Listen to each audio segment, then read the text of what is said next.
across the UK, on DAB+, on YouTube, on your mobile, and on your side.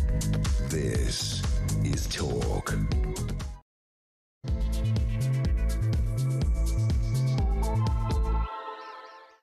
A very, very good morning. Welcome to the show. It's just coming up 3 minutes past 10 o'clock on this, lovely, beautiful Monday morning. Hope it's nicer where you are than where it is right now down here in London. Hope you had a great weekend. Thank you very much, for joining us here at Talk, the home of common sense, with me, Julia Hartley-Brewer. And whether you're listening on DB Plus Radio, on your smart speaker, watching on YouTube, or your connected device, fabulous as always to have your company. An awful lot to talk about as per usual. I'm with you live until 1 o'clock. If you miss anything from the show or miss anything from last week's show, want to go back and have a look at, you can go to my YouTube page called the Julia Hartley-Brewer Show. You hit subscribe, you never have to miss a thing. Coming up on this show in this hour, we're going to be talking about the latest from the deadly protests in Iran. Will the US act? Donald Trump said he'd act. And will Britain help? Should Britain help? Love to hear your thoughts, particularly on that. Plus, MPs are set to call for the sacking of the West Midlands police chief for misleading Parliament over the Maccabi Tel Aviv fan ban. I still can't get over the fact that guy's still in a job. I can't get over the fact that guy's still in a job since November. But there we are. Over my dead body does he continue in his job by the end of the month. Frankly, by the end of the day. But it's certainly, fingers crossed, for the end of the week. Shall we hope for that at very least? Anyway, I'd love to hear your thoughts on all of the big stories. In particular, I would like to hear your thoughts on Iran. Should Britain get involved? Should America do anything at all to help those protesters? More than 500 now believed to have died, being killed, brutally killed by the crackdown by the Iranian mullahs regime. We were told, they were massively, massively weakened by those strikes by Israel and America last year. But they are certainly still able, after putting the IRGC, the Iranian Revolutionary Guard, into the streets of Iran to crack down on those protests. But those protesters still keep on coming out. Do we have a duty of care to these people? They're fighting just for the most basic level of human rights, for freedom, for prosperity, just to live the life that we want to live. I'd love to hear your thoughts. Should we get involved? In particular, what should Donald Trump do? He said he would take action to help them. He warned the mullahs. He said, if you start killing people en masse, we will take action. Well, when it was 50, he wasn't acting. We're now pretty sure it's over 500. It's probably much higher than that, given that there is a complete blackout in telecommunications. We're looking at, 1% of communications up. Unless you've got access to Starlink, which Elon Musk has provided over Iran, you're not getting information out. Things are coming out often 12 hours a day, 2 days later. But there's no doubt there has been a brutal crackdown. There has been shooting. There has been mass executions on the street by the mullahs Revolutionary Guard. So, should Donald Trump take action? If so, what should he do? And crucially, should we get involved? I want to hear your thoughts. Give us a call, 0344 499 1000. Text the word TALK in your message to 87222. Get in touch with us on X at talkTV. Calls are charged at the national rate. Text costs £1, standard network rate message. But as always, get in touch about anything you want to talk about. There's lots of other big topics in town. Delighted to say, great day to have him back in the studio. Always good to have you here Monday morning. Conservative commentator Benedict Spence joining us. A very, very good morning to you. Good morning, Julia. Now, one of the reasons we've always enjoyed having you on the show is that you are very knowledgeable about international affairs. You'll often end up raising something, a country, frankly, none of us have ever heard of, that's relevant to the story. But, wow, there is an awful, awful lot to talk about today in terms of what is going on with Iran. Look, we still have the issues with Greenland, we've got issues with Venezuela, and now Cuba, apparently, with Donald Trump. Front pages, they're all dominated by these protests in Iran. First of all, what do you think is happening there? And second of all, should Trump take action? What's happening is obviously that the protests are very deeply widespread and that this is going to be shaking the regime. There are going to be many questions about whether or not all of the security services at this moment in time are even completely on board with the idea of regime suppression. Obviously, the majority of them will be, the hardliners will be. This is a deeply indoctrinated country, especially when it comes to its security services, that rewards loyalty and is very brutal towards any kind of dissent. So we must be clear, this is not the same, say, as Venezuela, where lots of soldiers just sort of stood by because they live in abject poverty. One thing that the regime does is it pays its soldiers very well. Now, and it was very crucial they put the IRGC on the ground, because basically they're more likely to be willing to shoot their own nationals. It's part of the reason that the country itself is so poor. It should be a paradise on earth with all of the amount of natural resources it has. It funnels all of its money, into the security services and into foreign organisations like Hezbollah. That's why it's so poor, but that's why it's able to maintain itself. Should we get involved? We won't get involved until there's a sort of a critical point, until it seems that the regime is starting to wobble. If there's actual weakness, at which point we can get involved and potentially push it over the edge. Up until that point, actually, it would be a bad idea to do so, because then you simply risk a lot of people getting caught up in the crossfire, and potentially, if the regime is not unsure of itself, it's pretty certain that it's going to, stand firm. Then it will just start shooting people, whether they are, special forces or foreign planes or protesters. But that's it. Depends what kind of help we're getting, like bombing, bombing their military sites so that they can't, bomb Israel is a very different thing from stopping them going out on the streets with weapons. But there is that argument also that they, of course, will all claim it, and they have claimed that, some of these protesters are killing each other. They're not shy about these body bags in the morgues. They go, the protesters are killing each other.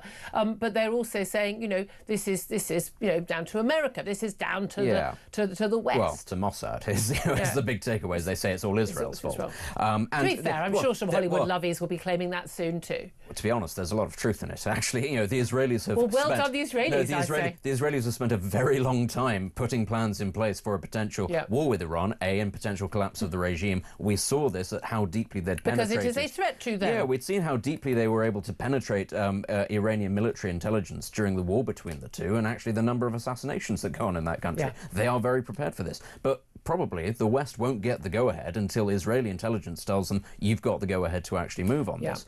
The reality is, though, it is not as straightforward as simply taking out the hierarchy, because it is so ideologically indoctrinated. It is not that all of the population hates the regime. A lot of people who are, if you like, cradle to grave sort of ideologues are very in favour of the regime. Because actually it's a Muslim country, but actually I've been reading lots of it, they suggest that actually something like 40% of the country is now secular. It's a deeply complex country is the problem, and there are other minority religions as well but there is also the ethnic component as well. A lot of these protests in the past have not been about we hate the regime because you're oppressive because of Islam. It's because we are Balokis or we are Azeris or we are Kurds and we don't want to be part of this effectively leftover imperial structure. It's more complicated than we like from the outside. Here's the thing, though, looking at it from the outside, from a perspective of the West, it is extraordinary. For two things. One is the celebs.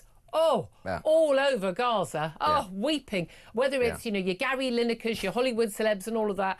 I mean, I was going to have a go at the people at the Golden Globes. No mention of Iran. To be fair, they didn't mention Gaza the last 3 years either. I give them credit for not doing politics on stage. So I'm sure there's some warning going, can you not do that? Because everyone hates it when you do that. But they're all pontificating. They're on their Insta accounts crying about, whatever the latest propaganda from Hamas is. But remarkably quiet about what's going on around, when this is quite clearly about the most fundamental human rights. And a lot of these uprising originally is kind of led by young women wanting basic freedoms, because we're all feminists now, aren't we? But this is part of the irony, because a lot of celebrities do this sort of thing because they're fashionable and safe ideas, and they think that it's actually going to be good for their careers. I would have thought that given that Iran has a very large middle class, very educated middle class, much of it that wants to be secular, liberal and prosperous, that they'd be looking at that from a career perspective and going, those are a lot of people that are our kind of people. Why are we not, in fact, backing those? Whereas somewhere like Gaza, where actually the majority of the population voted for Hamas and was still pretty keen on keeping Hamas, very different kind of demographic. Exactly. But also the other thing is the coverage we've seen in the West. Lots of criticism, particularly of the BBC, but other mainstream media organisations as well, not covering enough the Iran protests. To be fair, I wasn't talking about it very much. We were mentioning it in passing. It wasn't the front page news. We are an opinion station. We're talking about the big stories. There have been so many other big stories. Each day I've gone, should we talk about the Iranian protests? And we're looking at it. It's like, you know what? There are other more sort of immediate pressing topics like, we're going to invade Greenland or whatever. But it's really interesting, the BBC, where they have an entire staff out, out in that region to cover events in Iran. And one of their reasons for not covering things until they were basically completely embarrassed into having to cover it was, we can't get much information out. We can't verify information. Well, you didn't use that excuse when Hamas were pumping out their propaganda from Gaza. You didn't have people on the ground in Gaza, and you happily put out every single thing the Hamas say. What I find amazing basics. Apparently now they don't necessarily believe everything the Tehran government is saying, which is weird. Which is weird because they believed absolutely everything from the Hamas Health Ministry for 3 sodding years. Yeah, when Tehran comes out and says it's all the Zionists, it's all Israel's fault, and they're all starting going, oh, well, maybe they're not being entirely truthful about this, and you're kind of thinking, wow, it took you a long time to catch on. But the irony about the coverage of the BBC is, and this is a sign actually of the dysfunction of the BBC, is that it's the English language part that has been failing. The BBC Persian department, which does sit in the same building, has been covering all of this quite extensively. Well, you think, I mean, it is their job. I mean, that would be, you've got one job. Well, exactly. It's one of the few things that the BBC does really well. It provides that sort of soft power coverage to countries where the media is controlled effectively by the state, where it's propaganda. They offer the alternative. So it's not true. The BBC in the English language service can't say, well, we can't get the information out because there's another department in the same building getting it all out. There's not talk about whether or not Starmer should brand the Iranian Revolutionary Guard as terrorists and prescribe them. I can't really see the point of this. The whole point of prescription is about non-state terror groups. This is a state terror group. It is literally, you know, the state-run Revolutionary Guard. I don't see what difference that's going to make. Is that just is that just that classic lefty? I think the Tories are coming on this as well, and it's just nonsense. It doesn't matter, and it's just this sort of this left-wing. It's this Western idea that we do something so it matters. No, provide people with arms. Do something useful. Yeah, it would have been a bit like prescribing the SS or the Hitler Youth. You know, it doesn't matter. The Allies are shooting them either way in that event. And the thing is, because we don't have particularly good relations with Iran, it is one of the ways that you are actually able to get information out of the country or start negotiating by not prescribing them, because ironically it is also used effectively as the diplomatic service with countries with which it doesn't have diplomatic ties. You know, that's partly how it is able to operate. It's rather clever how it's done, but it does mean that countries like us are in a bit of a bind where we go, well, we can't really ban them because they're the people we need to talk to. They're the only people in government that will actually talk to us. So it is rather smart, but, you know, banning it won't actually do anything, especially if it is in that country right now fighting for its existence. They're not going to be picking up the phone to us and saying, oh yes, chaps, we're sure, we'll stop shooting protesters because you say so, and you just have to sort of release a few of our captives. What's that going to do? It's not how it works, no. Well, look, let's talk about things closer to home. And this is the thing, when a lot of people say, again, a lot of these issues like Venezuela, what's it got to do with us? And you realise the drug running and things, and then it's the narco-terrorism, and it's funding the terrorism in Lebanon, and and the Iranians are helping them with the oil, and blah, blah. And they're all linked. This axis of evil is real, it's not all made up, and they're all linked, and it always comes back to danger on our streets as well. And this is where we get down to Islamist thugs and threats on our streets. And this is where this Maccabi Tel Aviv policing row is still ongoing. Unbelievably, the West Midlands Chief Constable Craig Guilford is still in a job and has not been cast out of polite society as well as his job. Lots of talk is going to be forced out this week when the Home Affairs Select Committee basically tells the Home Secretary, yeah, this guy's lied to us repeatedly, because he has. It is not possible to claim that he hasn't lied. You know, sue me any day of the week, Craig. I'm pretty sure I'm solid on this one. But the litany of lies. I was writing notes this morning about all the different, literally like all the different lies. I've got a whole sheet of A4 of all the different lies that have been told by his police force or by him and his lieutenants in Parliament, lying in Parliament. That's effective. That's equivalent of lying in a court of law. Okay, it is that serious. Not that you should be doing it anyway. But basically they're going to say you're going to have to sack him. But there's some question marks over Shabana Mahmood about how early she knew about this Israeli fan ban. But the key thing here, this is like, you know, they claim basically it was all about safety concerns. There's this Europa League match between Maccabi Tel Aviv and Aston Villa in Birmingham. They claimed it was about safety concerns for everybody, particularly for Muslims, because these fans have got this really, really bad reputation. And there are some bad fans, as there are from lots of different football clubs. But basically, they decided on the ban before getting any evidence. They made up the evidence. They lied about evidence from the Amsterdam police from a previous match. Literally made up stuff, made up everything. They consulted mosques, but not Jewish community leaders, and then they lied about having consulted community leaders. One of the mosque leaders who was on the panel who had appointed and approved Craig Guilford as Chief Constable is one of the people they'd consulted. This is a mosque, by the way, where they've had speakers only recently who've said men should physically discipline their wives and wives shouldn't leave the house without their husband's permission. God, my husband would like me to go out of the house more often. They said they contacted the Israeli police for information, invited them to a meeting they didn't attend. The Israelis say we didn't know anything about this meeting. They covered up events on the night. They said it was peaceful when the actual match went ahead, despite the fact their own police logs show there were masked up groups, their words, masked up groups of up to 100 Asian youths looking for a fight in the days and hours beforehand. Basically, what happened is a bunch of Islamist thugs and activists told the police, we are going to cause trouble. There's going to be violence on the streets unless you ban these fans, because they didn't want a load of Israeli brackets Jews on the streets of Birmingham. It was a no-go area for Jews, is what they meant. And the police went, yes, sir, no, sir, 3 bags full for sir, and agreed to do it. And then they agreed to do it, and then they lied about the lies. And outrageously, this has happened in our second city in Birmingham. Yeah. Instead of arresting the people making the threats, they basically kowtowed to them and did their bidding. This is worse than the two-tier policing we've seen. Well, I mean, there's a word for it, and let's say that this had taken part in New York and the community elders were all Italian gentlemen, we'd call it what it is, which is corruption. Yep. But the reality is, we can actually take all of that, because all of those things that you've said are basically bad enough. Every individual point should be a national scandal and cause for possibly senior officers, well, I say possibly, probably senior officers, lots of them, to lose their jobs. But the overarching thing here is all of the deception, all of the chicanery, everything is hiding one very basic truth. The police cannot do their job. They cannot enforce the law. They cannot uphold people's rights in Britain's second city, effectively. They are unable to fulfil that role. When you have that, and when they are lying and running around and spinning different stories to try to hide that fact, that is terrifying, because it is effectively saying law and order has broken down. Just because the violence hasn't broken out yet doesn't mean that it hasn't broken out. It has. In reality, there is nothing that they can do. And if a community decides it's going to kick off for all sorts of reasons, or it wants to do something, like say it decides it's going to build something, and it says, well, there's nothing you can do to stop us because there are that many of us and we're tooled up, or I don't know, we're going to hold a march. We're going to have death threats against a little boy who dropped a crown. We're going to have death threats against a teacher who showed a... we're going to get involved. We're going to have a cinema showing a film we don't like. Effectively, there is any criminal endeavour that they can get involved with that the police has now effectively said, we can't stop them doing that. That is the major scandal of all of this, and it should be, and it should cause special measures. A government cannot have its legitimacy challenged like that, and that is what we're talking about, the state having its legitimacy challenged by people in that situation. There is only one organisation that is allowed to use force. And that is the state. It is. Using the police on our behalf. I mean, I'd like to use force to get Craig Guildford out of his job. I mean, it's just outrageous. Just very briefly, because genuinely, I don't care about this story, but it's on a lot of front pages. This is a Guantanamo detainee, Abu Zubaydah, the very first man subjected to the CIA's enhanced interrogation, torture techniques after the 9/11 attacks.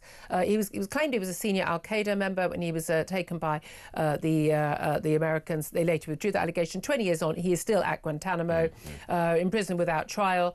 And the British government has now paid what we're told substantial, I dread to think how much, substantial compensation to this man, because we didn't torture him, we weren't involved in his rendition. However, we knew he'd been rendered, and we knew he was facing torture, but we carried on passing questions we wanted to know the answers to. This is MI5 and MI6. What do you make of this?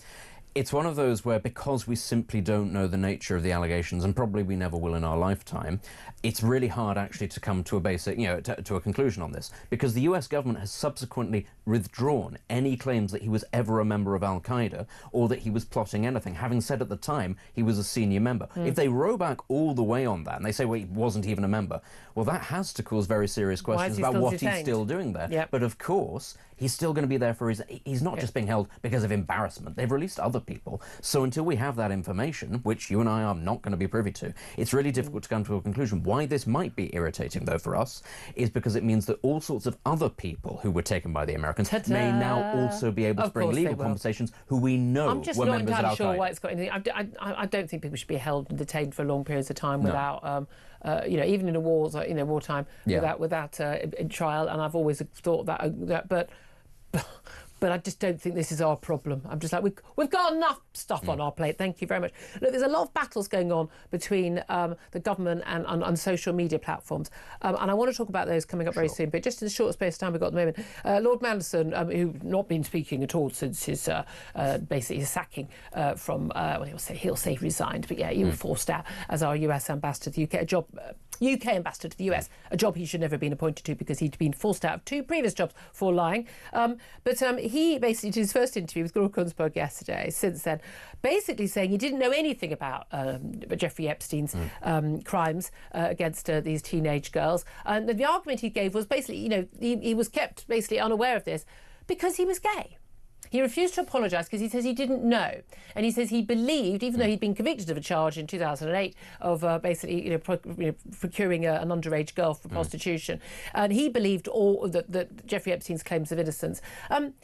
Is it remotely believable that Jeffrey Epstein did not let in his apparently best friend, Peter Mandelson, in on this, given that every documentary I've seen on this, every bit of evidence I've seen on this, suggested that these young girls, underage girls, were constantly in every home that he had, would be on his plane, were everywhere. You walk into his house in New York and there were just a whole array of young girls. He was using these young girls 2 or 3, 4 times a day. That's how much he was doing it. Yeah. And yet Peter Mandelson, because he was gay, wasn't involved and didn't know anything about it. It's an extraordinary justification. I think Peter Mandelson doesn't realise that we have gone over the crest of peak woke, and it's not enough to simply say, I'm a special person with a special characteristic and you can't criticise me. Saying you're gay and that therefore you didn't know what was going on. Also, we're not saying you did anything. No. But saying that you don't know because of your sexual orientation. I don't see where the logic of that falls. Even during peak woke, I'm not quite sure that there would ever have been any logic. But that is the approach of a man who possibly is still stuck a good 5 years behind the timeline, who doesn't realise that sort of thing isn't going to fly anymore. You don't get special treatment because you've got to protect a characteristic. The main thing about Peter Mandelson, you need to remember there, he like Prince Andrew, funny coincidence that, never met a dodgy billionaire he didn't like. Not one. Never met one he didn't like. So many question marks about that man. So many question marks about Keir Starmer's judgment in appointing him. He is utterly brilliant. He is genuinely incredibly clever. He's an amazing operator. He definitely knows where bodies are buried. There's no question at all about that. However, his judgment in his private life, both with his own finances, that Notting Hill house, all those years ago. I was the first person to write about that, by the way.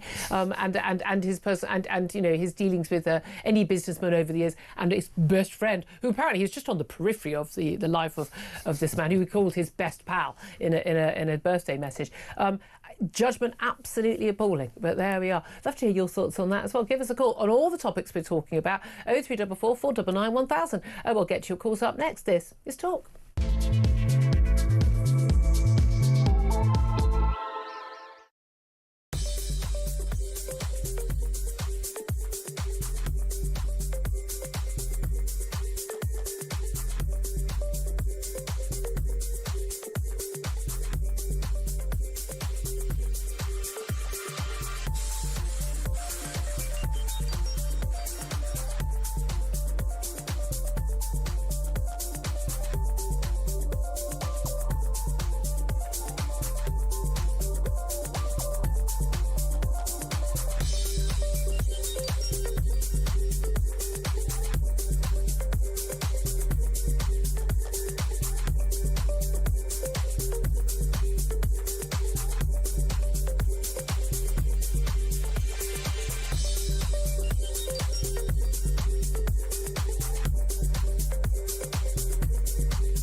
Esteemed state broadcaster, the BBC, that we all have to pay £180, $220 or so a year by law to fund, was foisting upon us a practising paedophile. A couple of days before, I was at the Trick Awards because James Well, the guy I used to work with, got a Lifetime Achievement Award, and he was sitting on a table with all BBC executives, and he went up to get a prize, and they all knew this was coming, and they didn't care. The BBC always tries to cover everything up. That's what they try to keep this a secret, and shame on them. Across the UK, on DAB+, on YouTube, on your mobile, and on your side. This is Talk. Good morning, welcome back to the show. 10:26 is the time. This is Talk the Home of Common Sense with me, Julia Hartley-Brewer. Benedict Spence still with us as well. Lots and lots to talk about today. I'd love to hear your thoughts on, particularly after the 500 protesters were killed in that brutal crackdown by the Iranian government over the last couple of weeks, but particularly over the last few days since the deposed Crown Prince, the Shah's son, has been calling on social media for Iranian people to come out on the streets, and he's called for it again, Friday, Saturday, Sunday, Monday, keeping on going. Should Donald Trump, as he promised to do, take action to help them? And if so, what should he do? Should we get involved as well? Give us a call, 0344 499 1000. Love to hear your thoughts on everything else as well, including that police chief at West Midlands who's still bizarrely got a job, and anything else you want to talk about, including, Manderson. I didn't know about Jeffrey Epstein, all the girls, because I'm gay. But there we are. It's an interesting defence. I'm not sure it would stand up in a court of law, but he's been accused of any crimes. He's just been accused of very poor judgment, because if you are someone who gets appointed to be the ambassador from this country, I'd like to think you're someone who doesn't think it's OK to be busy mates with someone who rapes teenage girls. I know, I'm old-fashioned like that. Anyway, let's get to your calls, 0344 499 1000. Let's go to Barry. He's in Norwich and wants to have his say on Iran. Good morning to you, Barry. Happy Monday morning. Oh, yes, another day in paradise. Good morning, Julie. Good morning, Benny. Isn't it beautiful in Norwich right now? I mean, you got it's gorgeous. Have you got like the sun and the palm trees? The palm trees are just flowing. The grass is green. The sun is out. The sky is blue, and Yeah, get your cocktail out for later. Anyway, it was probably better than life in Iran right now. Well, yeah, I'd like to make a comment on Iran and a quick comment on Israel. That's all right. Yes. Yeah. I personally don't think that we should get involved with Iran, and I'll tell you why. Because history.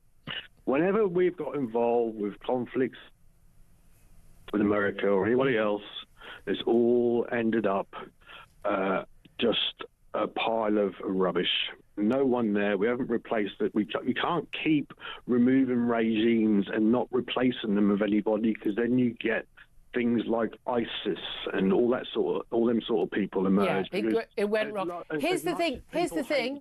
Syria, we didn't get involved in Syria, and ISIS largely was able to survive because of that. There's also a problem if we don't get involved. Yeah, I know. I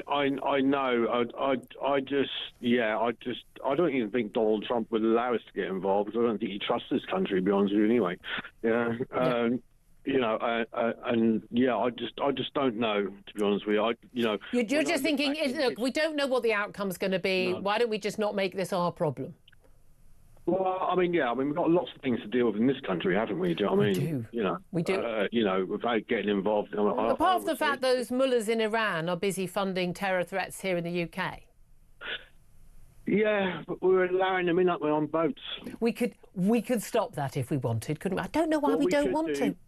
What's your point about Israel, you were going to say? Yeah, I don't know if you noticed this, but I haven't heard a lot of it on the news, but I just take you back to the New Year's Eve celebrations on the Thames, where they had all them flags on that boat. Yep. The Israeli flag was flying, but there was no Star of David in it. Yep.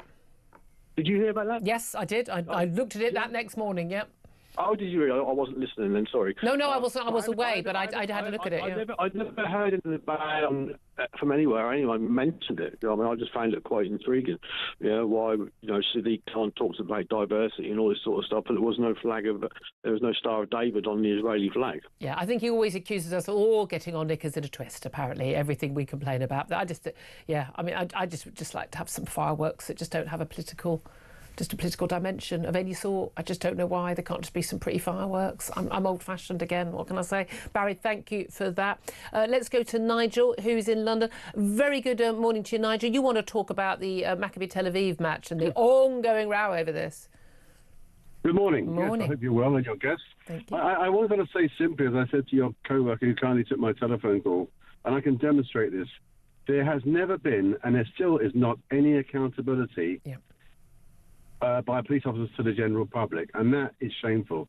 This man should have gone. Yeah. Simple as that. Well, it's supposed to be the police and crime commissioners who do this, but they, of course, this guy was appointed by this police and crime commissioner. Absolutely. I'll give you an example about accountability. I'm very lucky. We live in the US as well, but let me give you an example about accountability in the US. Mm-hmm. If you've got an issue with a police officer in the US, the defence against the police can get the officer's HR record, number one, which you can't get in the United Kingdom.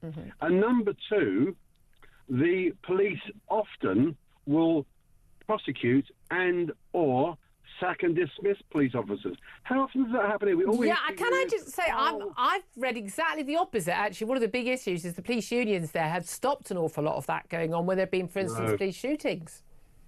No, it's still. You raise an interesting point, and I'll tell you something interesting about this.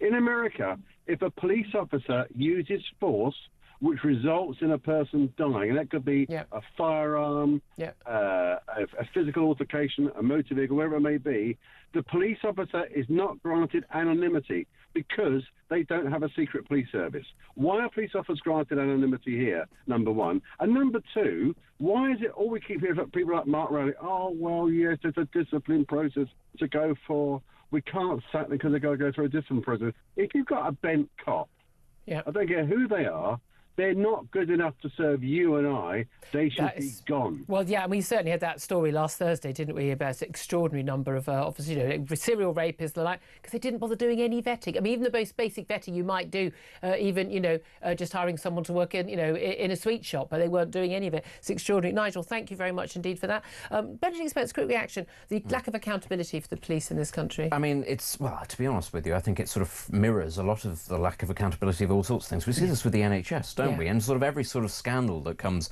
up in this country, there is always seems to have been a process to cover up what has happened, and then we have the inquiry, and then everybody forgets about it. I don't think the police are any different. It is just institutionalised now. I think you'll find, Benedict, you missed out the lessons being learned. Oh, of course, lessons are always learned, which is that we should have hidden it better first time round. That's always the lesson. Literally the lesson, isn't it? Yeah. Right, now we're going to go to a quick break in a moment. First up, time now to find out how you could be in chance with winning a trip of a lifetime to San Francisco.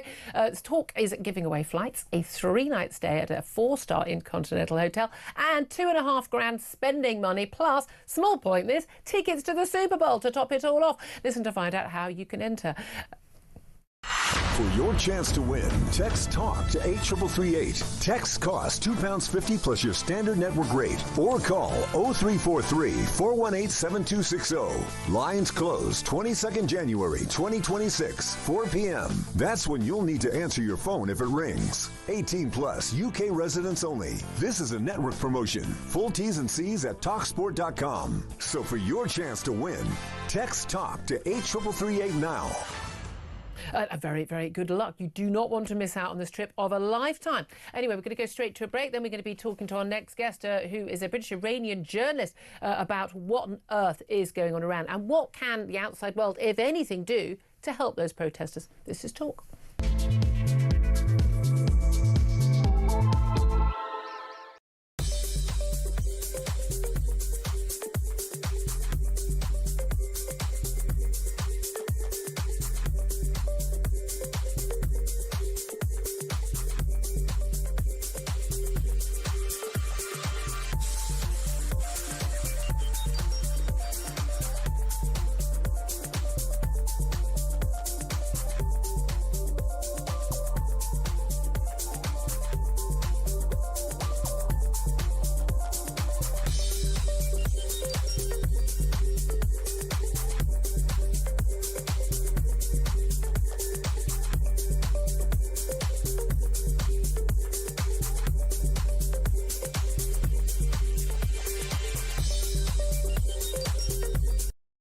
Across the UK, on DAB+, on YouTube, on your mobile, and on your side.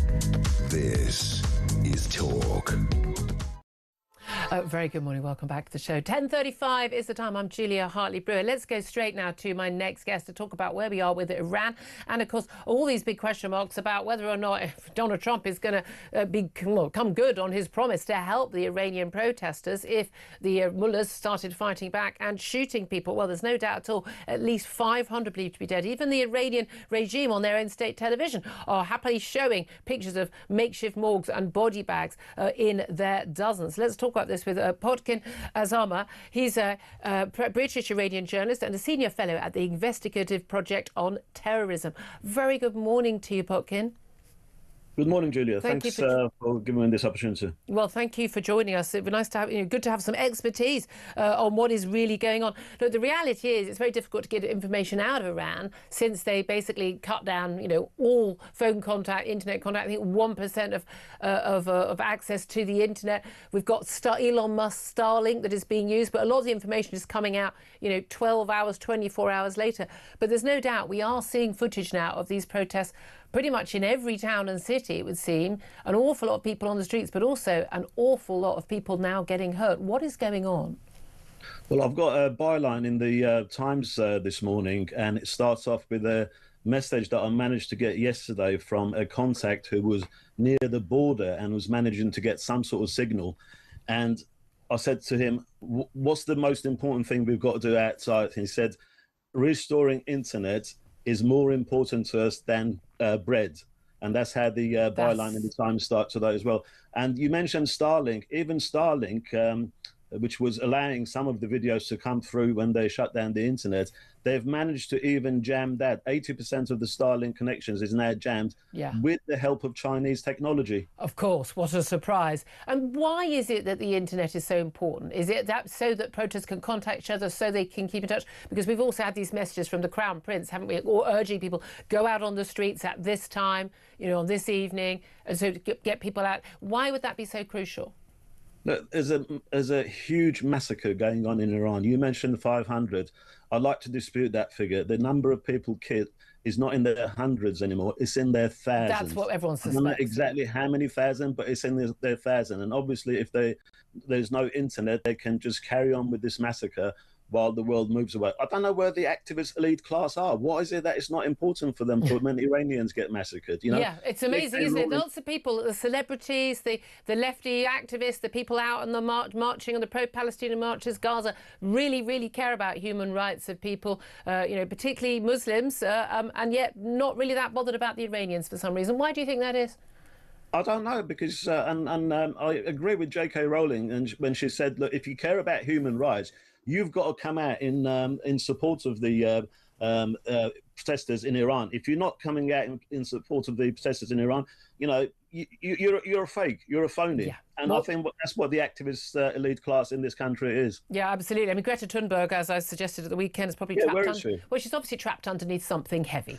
She can't reach her phone because she's not messaged about this at all. And especially when we're talking about a lot of these protesters, look, there's an economic aspect to this as well, isn't there? And there's an issue of young women in particular kind of leading a lot of the activism early on. Rabina Aminian, she was one of the faces now of this awful brutality as a young woman, just living a normal life on Instagram, studying fashion, and she gets shot close range in the back of the head because she wants basic freedoms like not have to cover her head and to live a normal life.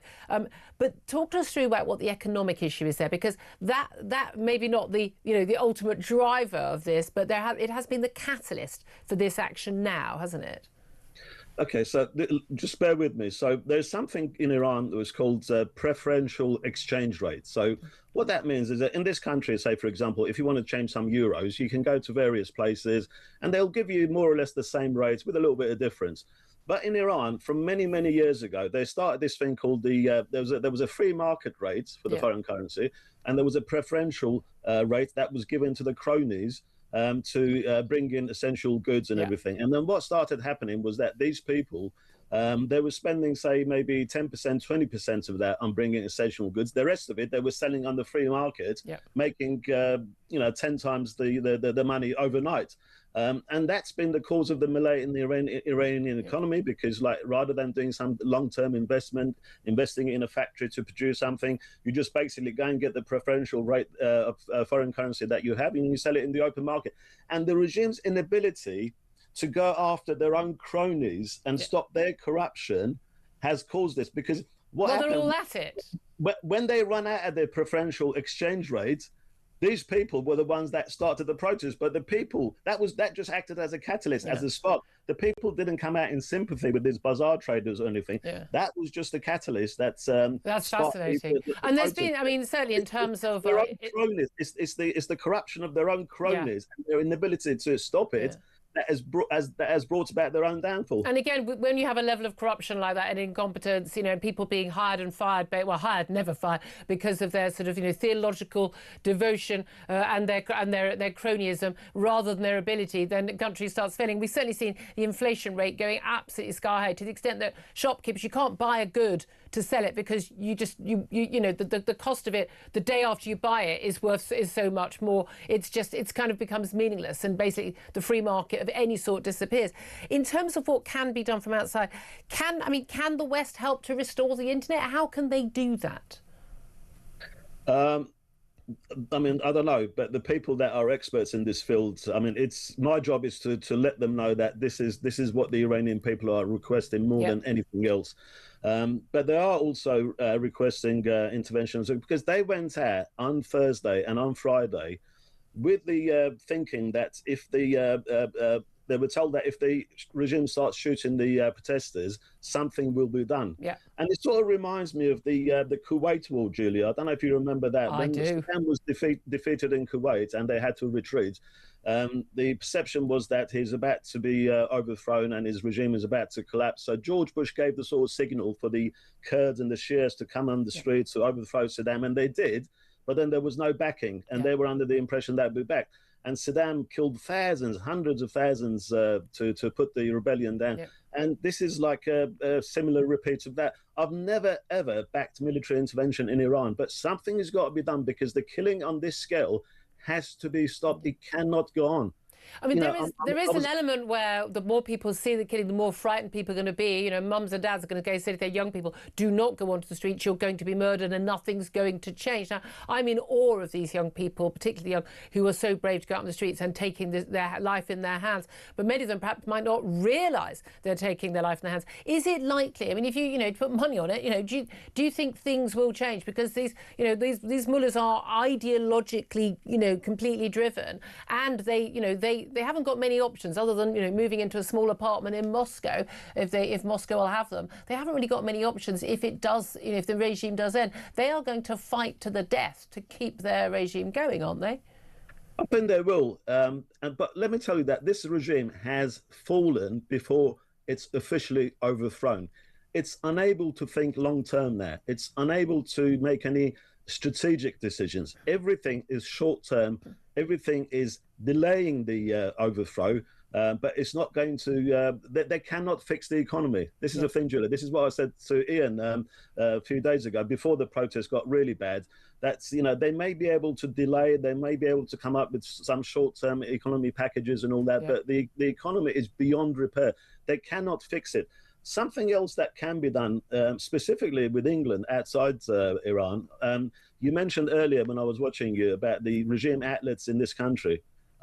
Why is England allowing a hostile state that's killing its own people to set up one outlet after another, one charity after another, and spread its network of influence with complete impunity? It doesn't make sense to me. No, absolutely. Those outlets should be closed right now. Absolutely. Couldn't agree with you more on that. Podkin Azama, thank you very much indeed. Really appreciate you joining us. Thank you for that. Benedict Spence, listening to that. Interesting, the idea that people are saying, look, restoring the internet, they need to have that communication. They need to have everything, the revolution will be televised, you know. It's important that people see. But again, you've also got the issue of how can the West do that? If the Starlink is being disabled, how do they do that?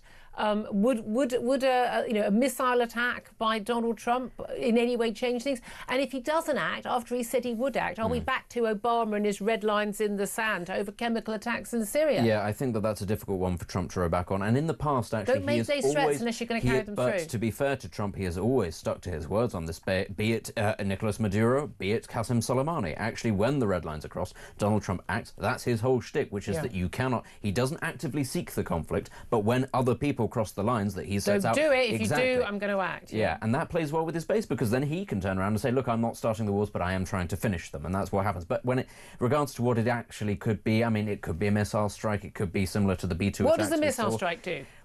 Potentially it destroys an installation, it destroys, say, a military intelligence bases, it's worth that killing sort of thing. Khomeini. But what's more likely... I'm all for but regime change and killing thing. leaders like that. I've got no issue with that. This is the key thing. And it's probably going to be the Maduro event that has probably sparked a lot of fear within the regime, which is going to be special forces operations. And that'll be Mossad rather than the Americans. It'll be us. It'll be us. We're good at this stuff. Yeah, actually we are. When when we talk about European forces assisting the United States anywhere, it's not France, it's not Germany, it's the Brits. It's just a very polite way of saying it's British Special Forces. It will be the US, it will be Mossad, it will be us as well. This is the sort of thing that, despite the hollowing out of our armed forces, we remain incredibly good at. And it's incredibly important to remember, this isn't something, again, people talk about it, it's not something happening in a far-off land. This is where, this is the organisation, this is the government, this is the country that is funding terrorism, not just throughout the Middle East, throughout the world, including in Britain. Yeah. They want us... if they could get hold of a nuclear bomb, and thank you, Israel, for making sure that they don't, they would bomb us. They're insane, lunatic, religious nutters, and they want us dead. They want the West conquered, they want America dead, us dead. People need to get with the programme, and they are busily trying to undermine us from within. And by the way, our governments of many hues have happily allowed them to do that for the last few years. Pound for pound, this is a more nefarious regime than North Korea, Russia or China in terms of its exporting of chaos overseas. Thank you very much indeed. 10:47 is the time. Up next, going to talk about, well, we don't need any help really from the Islamist lunatics and terrorists to undermine our country. We've got our own police chiefs, the Chief Constable of West Midlands, Craig Guilford, for a start. How is he still in a job? We're going to be talking to former police officer, founder of Fair Cop, Harry Miller, up next about that. This is Talk.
These millions that she's milked the system of could have gone to the sort of causes that the government, not just this government, but the previous governments have embraced in terms of helping hard-working people to get struggle through with the cost of living.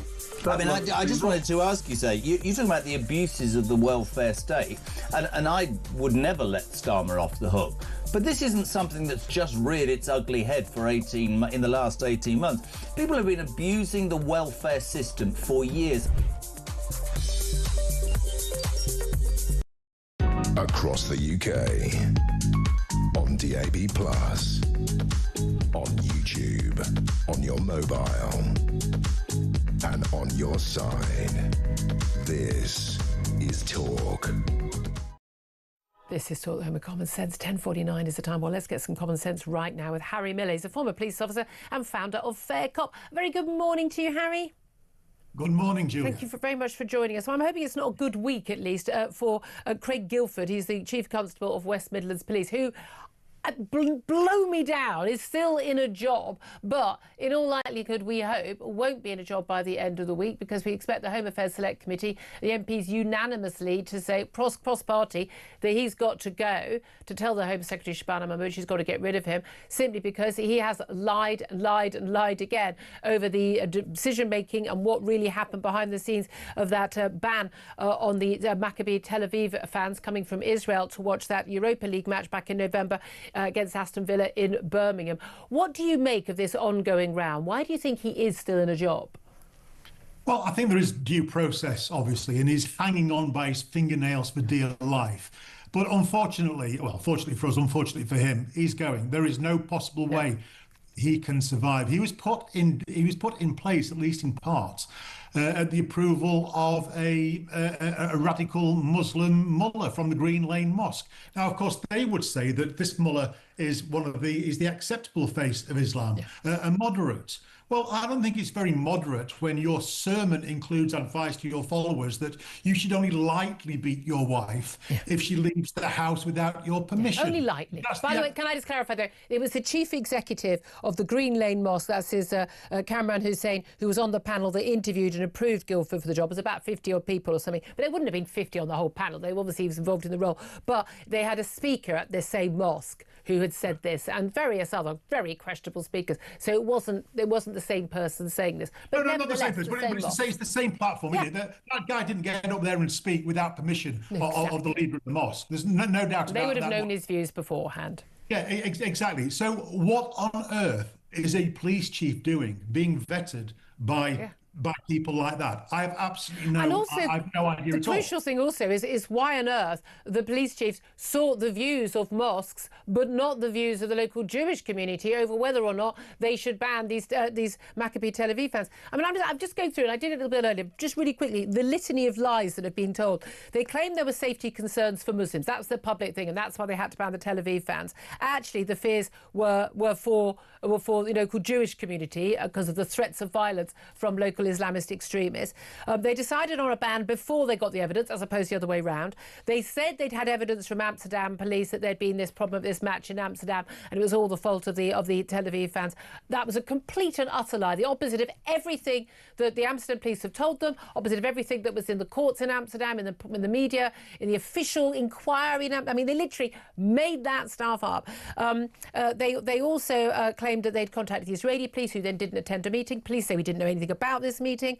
They also covered up events on the night when the Europa League match actually went ahead. They said it was peaceful, and all their public statements said there was no problem. In fact, the police's own logs, it's emerged this weekend, said there were masked up, their term, not mine, groups of Asian youths, up to 100 at a time in groups, looking for a fight. And of course, the Maccabi team actually had to be taken by coach to the stadium 5 hours early for fear of trouble for them even getting to the stadium. And they said, no, it was all peaceful, it was all fine. It's very clear what happened here, isn't it? Activist, Islamist thugs made threats, and the police went, OK, we'll do what you want, and we'll make basically Birmingham a Jew-free area because you don't want them here. That's kind of what happened, isn't it? That's exactly what happened. The police fabricated evidence in order to mollify the mullahs. That's what they did. It's entirely wrong. I tell you what, I would be very interested if McPherson were around today in order to do a report on systemic anti-Semitism within the police, because the evidence would be absolutely overwhelming. I think no further back than a couple of years ago, where the Chief Constable of Northumbria, I filmed her in a march with people who were shouting from the river to the sea, Palestine shall be free. We saw the absolutely obscene spectacle, I think, this weekend of a bunch of police officers who look like wooden tops outside a restaurant in Notting Hill, as some idiots declared that Notting Hill was a Zionist-free zone. Again, from the river to the sea. It's an Israeli restaurant. It's serving Mediterranean food. It's run by a guy who owns a whole set of restaurants. Having been to Israel, by the way, food's absolutely magnificent. I'm going to make sure I book a table at that restaurant very, very, very soon. On principle, thank you to the protesters for making that restaurant known to me. And I suggest everyone, I've genuinely, I've got... By the way, I'm not being paid, because I know everyone goes, oh, you're getting your 7,000 shekels. Never had a penny. Happy to have a penny, don't mind. But it's called the Miznon Restaurant, M-I-Z-N-O-N Restaurant in Notting Hill. On this issue out on Friday night. Again, police not acting with a protest outside. I suggest everyone, every right-thinking person who can, books a table at that restaurant. Let's make sure that restaurant is a huge success. Yeah, and it's the job of the police to facilitate people going to restaurants or football matches or anywhere else. Yeah, absolutely. If they're going about their lawful business, then it's not the job's primary concern to make sure that everybody is safe. Because if you're only interested in keeping people safe, what you do is you have a curfew. Yeah. No, it is the job of the police to make sure that we can go about our lawful business. And this absolutely. This is when it comes down to the two-tier policing, doesn't it? And we're told, oh no, it's a load of rubbish, not happening. And yet we see it literally before our eyes all the time. If it's, Tommy Robinson's lot or anything, then they're quite happy to sort of, send in the riot squad and get involved. They'll say, well, there is going to be trouble, so we're going to act first. They won't even wait for there to be any trouble. Any other group, they won't wait for there to be any trouble. They will go in, or the marches are banned. UKIP wanted to do a march through East London, a large Bangladeshi Muslim area. They always act in advance. If, however, it is a group from certain communities, as they're called, because we don't seem to have a white community or an atheist or a Christian community, but we do have Muslim community. They will just basically say, oh, okay, we'll just stand around and hope there's no trouble. But the reality is, the only reason there isn't trouble is because they basically, as you say, they mollify these people and they just say, we'll let you do whatever you want. Well, I think the clearest example of this was, I think it was last year, where police, I think it was in Staffordshire, faced with a potential armed bunch of Muslim men. They stood there and pleaded with them to leave their weapons at the mosque. Yeah. I mean, you cannot get a greater example of mollifying these complete and utter nutters. This would not happen if this was a Tommy Robinson or a UKIP or a Reclaim, a Reform, a rally, what have you. You wouldn't be told to leave your weapons at Wetherspoons, collect them later, lads. You would be, they would steam in with their holsters and their riot shields and their tear gas and their water cannons, and they would absolutely show that they are in charge. They would not mollify, they would not mollycoddle, and they would not compromise. But they do this all the time with this particular community. And I'll tell you what, Julia, it's going to get worse, because Rachel Keaton, the Chief Constable of Suffolk this last week, has said, we are bringing religion to everyday policing. She has declared that religion is going to define policing. That's terrifying. That's literally the opposite of what policing should be. Absolutely. Now, I'm a Christian. I don't want Christianity centering within policing. Do you know what I want centering in policing? The law. Yeah. And nothing more, nothing less. I don't want to be treated with kid gloves because I'm a Christian. I don't want Christianity to be favoured, and I certainly don't want Islam to be favoured. I want the law to be centred. I want the law to be the centre of everyday policing. But the whole point is we're all supposed to be treated the same. And I don't care whether you're I don't care whether you worship fairies at the bottom of the garden or any other god or whatever. I'm an atheist. I don't care. Or an atheist. The point is, you should be policed in exactly the same way. If you commit a crime or threaten a crime, I don't care what your religion is or none, you should be arrested for that. And if you don't commit a crime, you shouldn't be. And as you say, the police have a duty to allow people to go about their lawful business, whether it's to go to a restaurant, to go to a football match, or to, walk into the West End in London, or go to your place of worship and not be harassed by protesters. Harry Miller, really interesting to talk to you, as always, former police officer and founder of Fair Cop. Thank you very much, Dee, for that. Benedict Spence, a very quick response to that. We'll talk about it more. But that's the key thing, is that every right-thinking person wants it to be centred based on fairness, ultimately, not on special different groups. But we've managed to get ourselves into a situation where we're doing that Olympic competition. Who is the most favoured? Who is the most oppressed? They are the ones that get special treatment, and that then is how you get idiots like David Lammy saying, well, we need to abolish jury trials for certain things so that we can fast-track them, because if you don't, women who are victims of assault or this, that and the other, they're not getting a fair deal. Can't trust the people. Yeah. But you know what we do? We can't trust the judges, and we can't trust the police, and that is genuinely, when white middle-class women like me say I can't trust the police, that is a very scary thing in this country. We're going to talk more about that. Love to hear your thoughts on everything. This is Talk.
across the UK.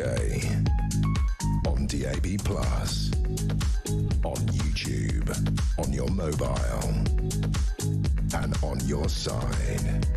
This is Talk.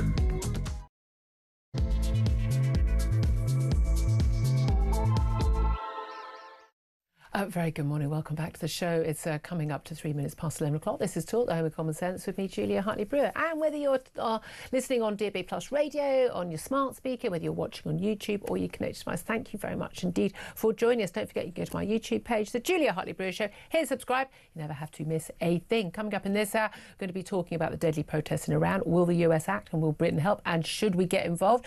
Nigel Farage says that Britain looks like a pygmy due to Keir Starmer's spineless approach to defence spending. I mean, he's got a press conference about to start in just a couple of moments. I'll let you know what he has to say there.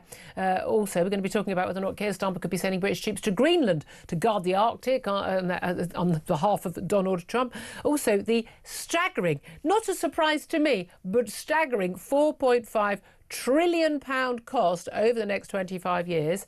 Trillion, not billion, trillion of Ed Miliband's net zero drive. I kid you not. And by the way, that's not me saying it. It's not someone who's all funded by big oil, one of those anti-net zero campaigners. It is literally a body called Nesso. It's a formal government quango, and they've crunched the numbers. And what the government wants to do, what Ed Miliband wants to do, will cost a whopping £4.5 trillion over the next 25 years to hit those net zero 2050 targets. I've told you it was insane all along.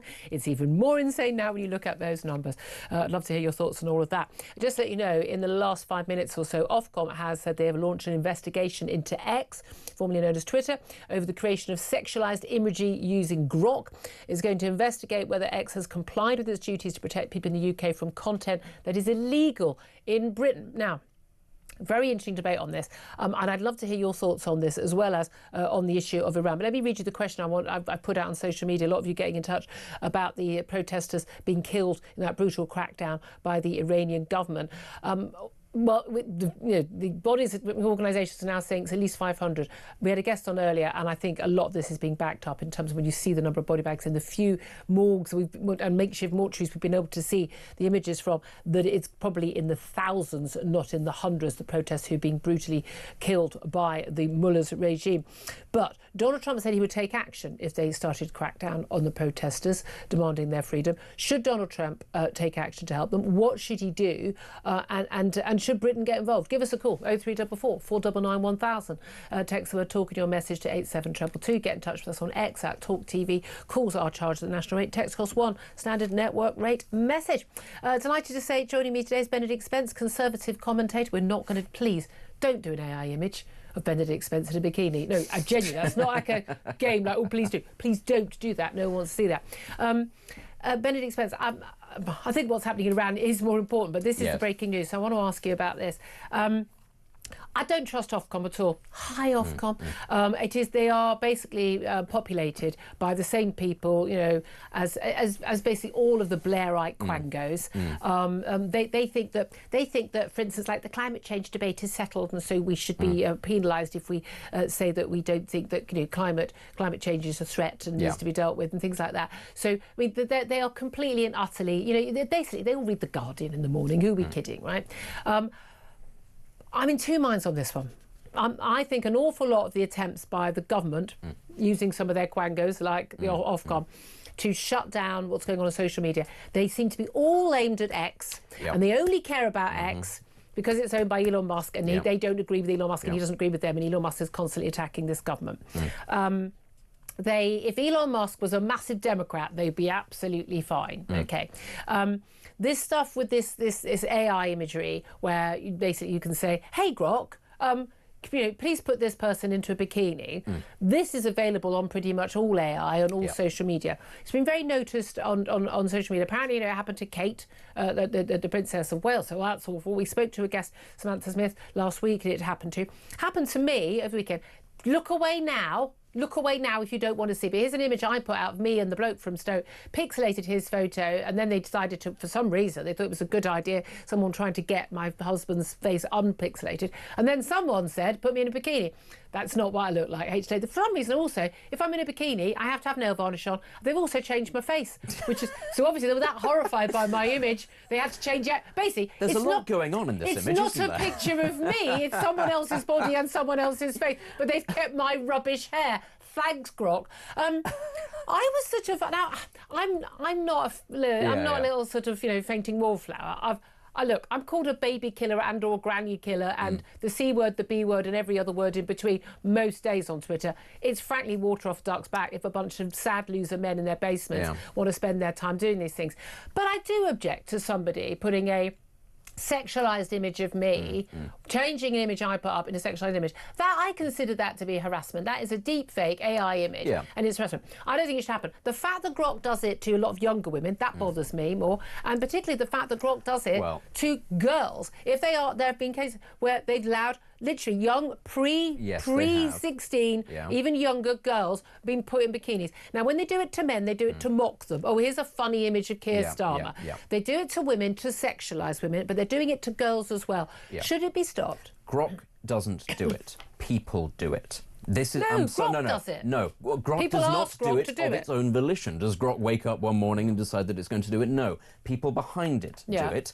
And there are, if this breaks the law, there are laws against that sort of thing. This is quite clearly a teething problem. This is an issue that the developers clearly didn't foresee happening, perhaps because they are not that way inclined. They wouldn't have thought that this is what people would use it for, perhaps quite naively, but we've found that this is the problem. No, not naively. When you see Elon Musk tweets, it's always about how amazing AI is, and there are always these horrific sexualized images of cartoon-shaped women. Elon Musk does in scantily clad clothing, not have the lingerie. hours in the day to be programming it himself. He has so many other things but it's a bunch of young men who, frankly, probably can't get a girlfriend because they've got no social skills. Who are we talking about? The developers, or are we talking about the people doing this? Both sides. And they're just basically doing all of these images that whenever he pushes a picture from AI, it's not, these amazing AI images of space or AI images of maps. It's always a sexualized cartoon image of an unrealistic image of women, like these sort of Japanese-style the Final Fantasy style sort of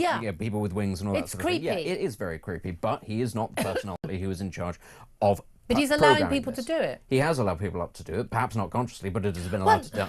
No, I'm sorry. He does not have any idea how many companies in charge Grok can be stopped from doing this. It can. So can all the other When the AI. issues arise, it can be done from this. But what Should I'm going they to be say, penalised, what I'm going to say right now is perhaps why he is pushing back on this is because it is being weaponized against his platform. Yeah. He sees this as a very personal attack on him, and it is a personal attack on him. And let us be Because very they wouldn't clear. be doing it otherwise. This could have been brought up, this could have been raised in a way that says, look, we've discovered something that happens, it's potentially illegal, it's not good, could you manage it? And instead, what we had was a deluge of people who, it must be said, there was a lot of self-promotion going on with this, who created the images themselves, posted them on the platform and said, oh no, isn't this terrible, something must be done. At which point the government that hates him went, yes, we're going to censor it. And I'm sorry, it's if because nobody they want to censor X anyway. And if nobody could have seen that happening, if nobody could have seen the massive overreaction compared to other incidences of sexual abuse or manipulation of women, if nobody could have seen that coming, I'm sorry, that's very foolish of them. Ultimately, it is not the AI that creates it themselves. It is the people. There are laws against that sort of thing. It's a teething problem. We can find solutions to this. The solution is not to threaten to shut it down. No, this is the thing. It's just like you have to obey the law, and I do, but this is the thing. And I'm always in 2 minds because I know a lot of people I campaign with a lot of issues over free speech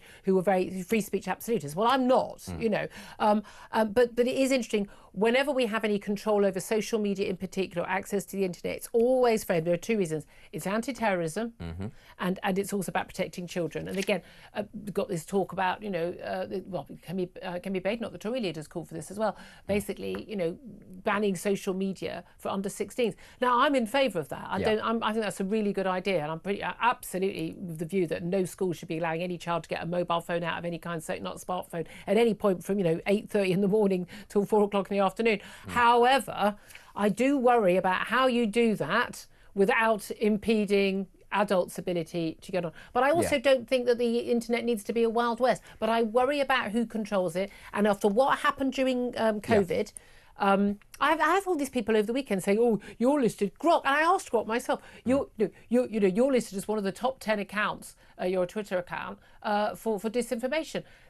No, that was because the government reported me. There's one factor. I got something wrong about one Australian terror attack, which, by the way, government security minister said the same thing, blaming it on Islamist terrorism when it wasn't. But I don't trust the people who would be in charge of controlling it to not use it to control general free speech and conversation about things like trans, about things like climate change, about things like Israel, and about all the other big issues. Yeah, this is always going to be the problem, and this is when we are talking about the censored internet versus the Wild West. You don't want a China situation, you don't want a situation like we used to have in the bad old days, where you had things like the dark web, and then you could do all sorts of things, and that's, of course, how a lot of terrorist organisations used to recruit back in the day when there was no oversight at all. Of course, there has to be something in the middle. Actually, in this country, historically, we're quite good at being able to meet things in the middle there. When it comes to subjects like, child access to the internet, I happen to agree with you on the subject of social media. But again, I look back and I say it's about personal responsibility, a large degree of this, because a lot of parents turn around and say the government should do something, to which I then turn around and go, well, I'm sorry, they don't just access the internet, through their minds. They have access to phones, they have access to computers. Who controls that? It's the parents. Why should it be that the government is constantly having to get involved? Why is it that there are that many parents who aren't able to supervise their children, or, let us be very clear here, actively give them the devices because it acts as a sort of a childminder, because they don't want to have to deal with this. So it's a bit of give and take on both sides. Yes, of course, there need to be laws over things like this. I do think children shouldn't be on Twitter, below the age of 16, or Instagram, or any of these sorts of things. But come on, meet them halfway here. As a parent, do the oversight. And when it comes to the whole thing about Grok, again, a solution that I saw was, if you're going to be able to use Grok, you have to be verified. That's not saying you have to be verified to be on Twitter, but if you want to use that particular thing, people need to know who you are so that there's some accountability. I think that's quite a good halfway house. It seems to me a lot more sensible than just going, we're going to ban it because people are upset about it in the short term. Yeah, absolutely. Very interesting. Love to hear your thoughts on this as well. 0344 499 1000. Just to bring you some breaking news from that Nigel Farage press conference. We were told he's going to announce a very senior political business figure joining Reform UK. And that figure is Nadeem Zahawi. He has defected to Reform. Not an MP anymore, of course. Former Chancellor under Boris Johnson. Am I right in thinking he was a party chairman at one point? Yeah, he was Conservative Party chairman. But very briefly, Chancellor. It's one of those ones where, basically, we're going to run out of people. I'd have ended up at Chancellor, and you'd have ended up as Chancellor at some point. But he was Conservative Party chairman as well. But Nadeem Zahawi has defected to Reform.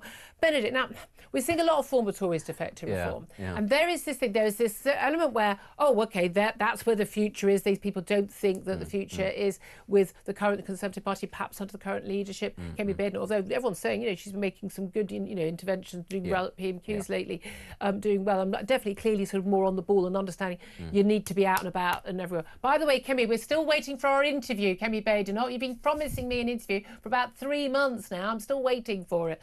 Do come on and get, but I'd like to have a long chat with her.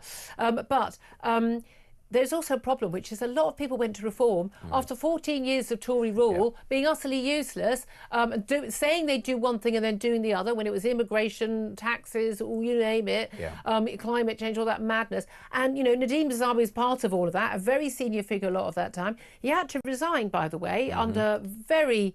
I like the guy. I'm friendly with him, but he was absolutely untenable for him to remain in his job when he hadn't been paying all the taxes he was due to pay.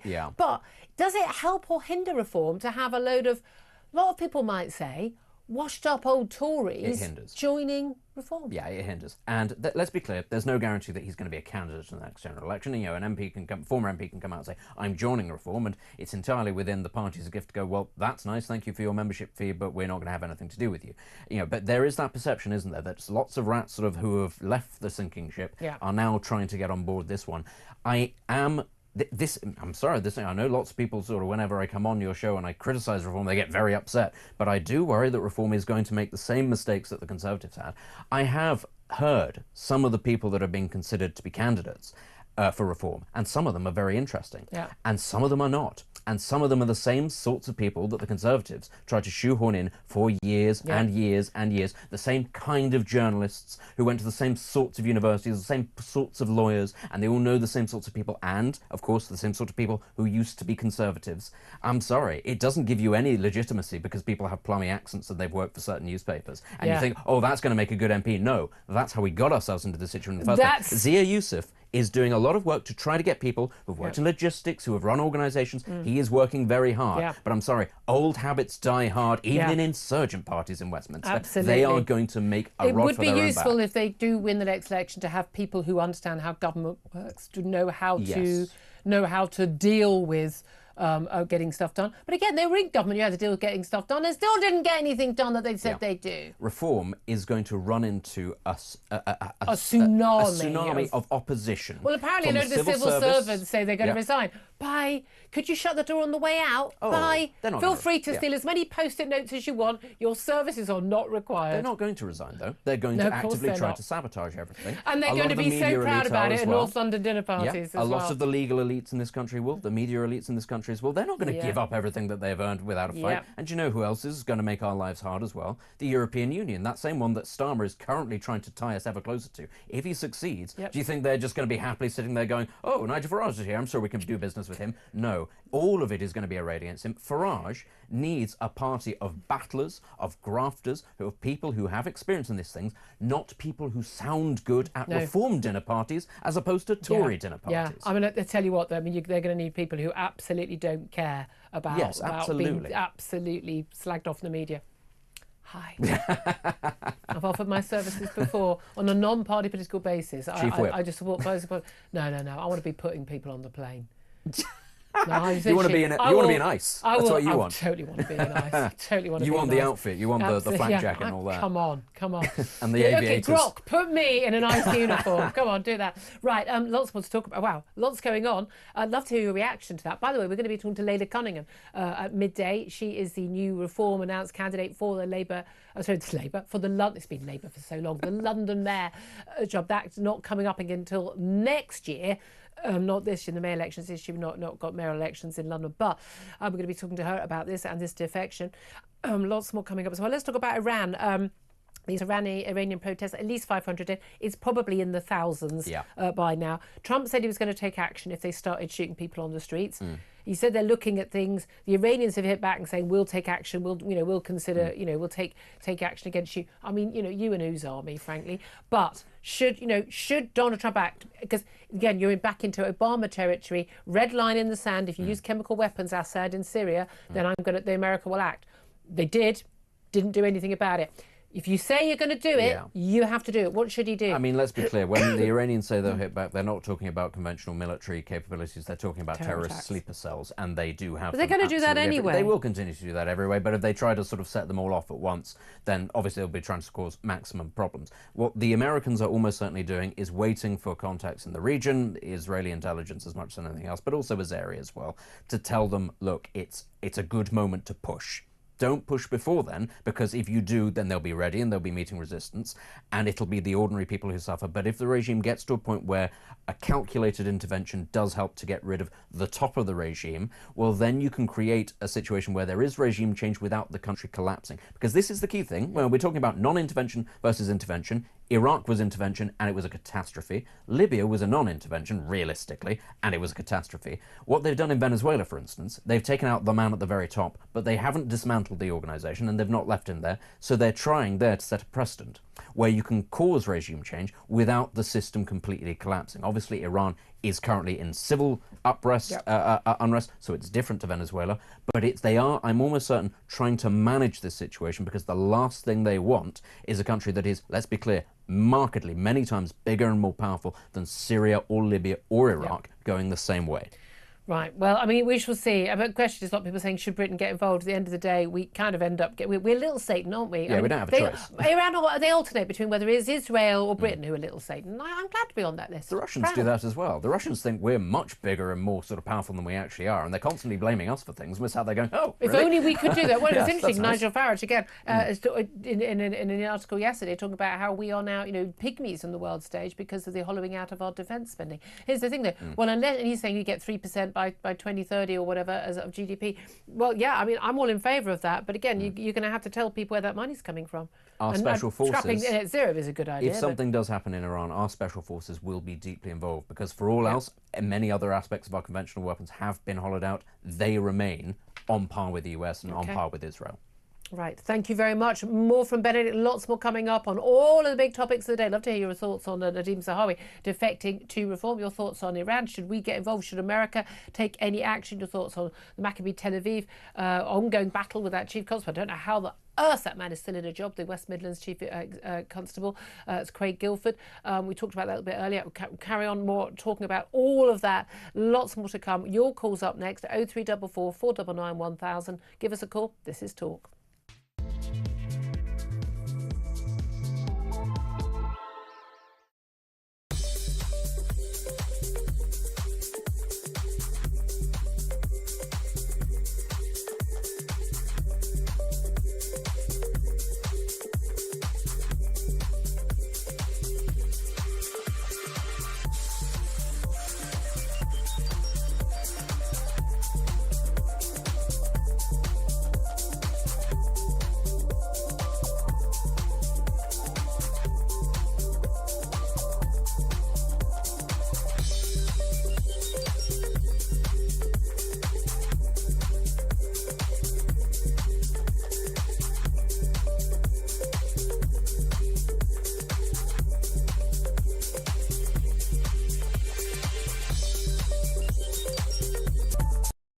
These millions that she's milked the system of could have gone to the sort of causes that the government, not just this government, but the previous governments have embraced in terms of helping hard-working people to get struggle through the cost of living.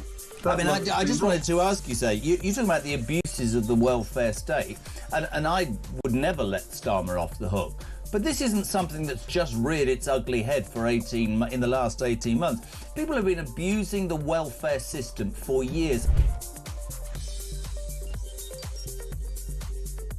Ours is still up as we speak. Yeah, so are ours. Right. And you've got three, haven't you? Yeah. Three, yeah. Two artificial, yeah. one Mrs. real. Kyle will take them down. No, one for each family. No, but wasn't there that one bloke? For each wedding. There's that bloke who gives a hand, wasn't there? Sean.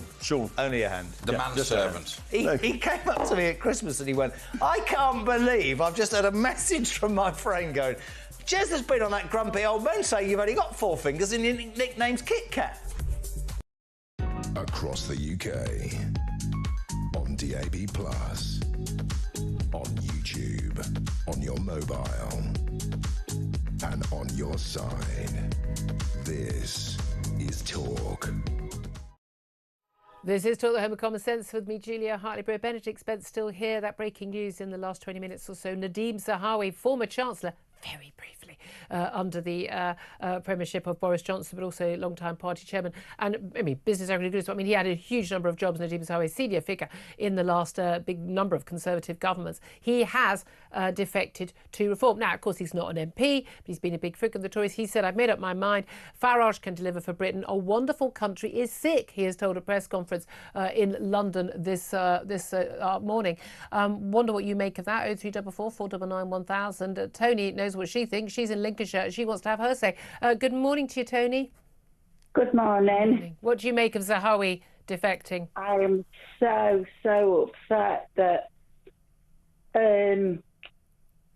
I voted for reform and now they're letting the rats who are leaving a sinking ship onto the boat. Yeah.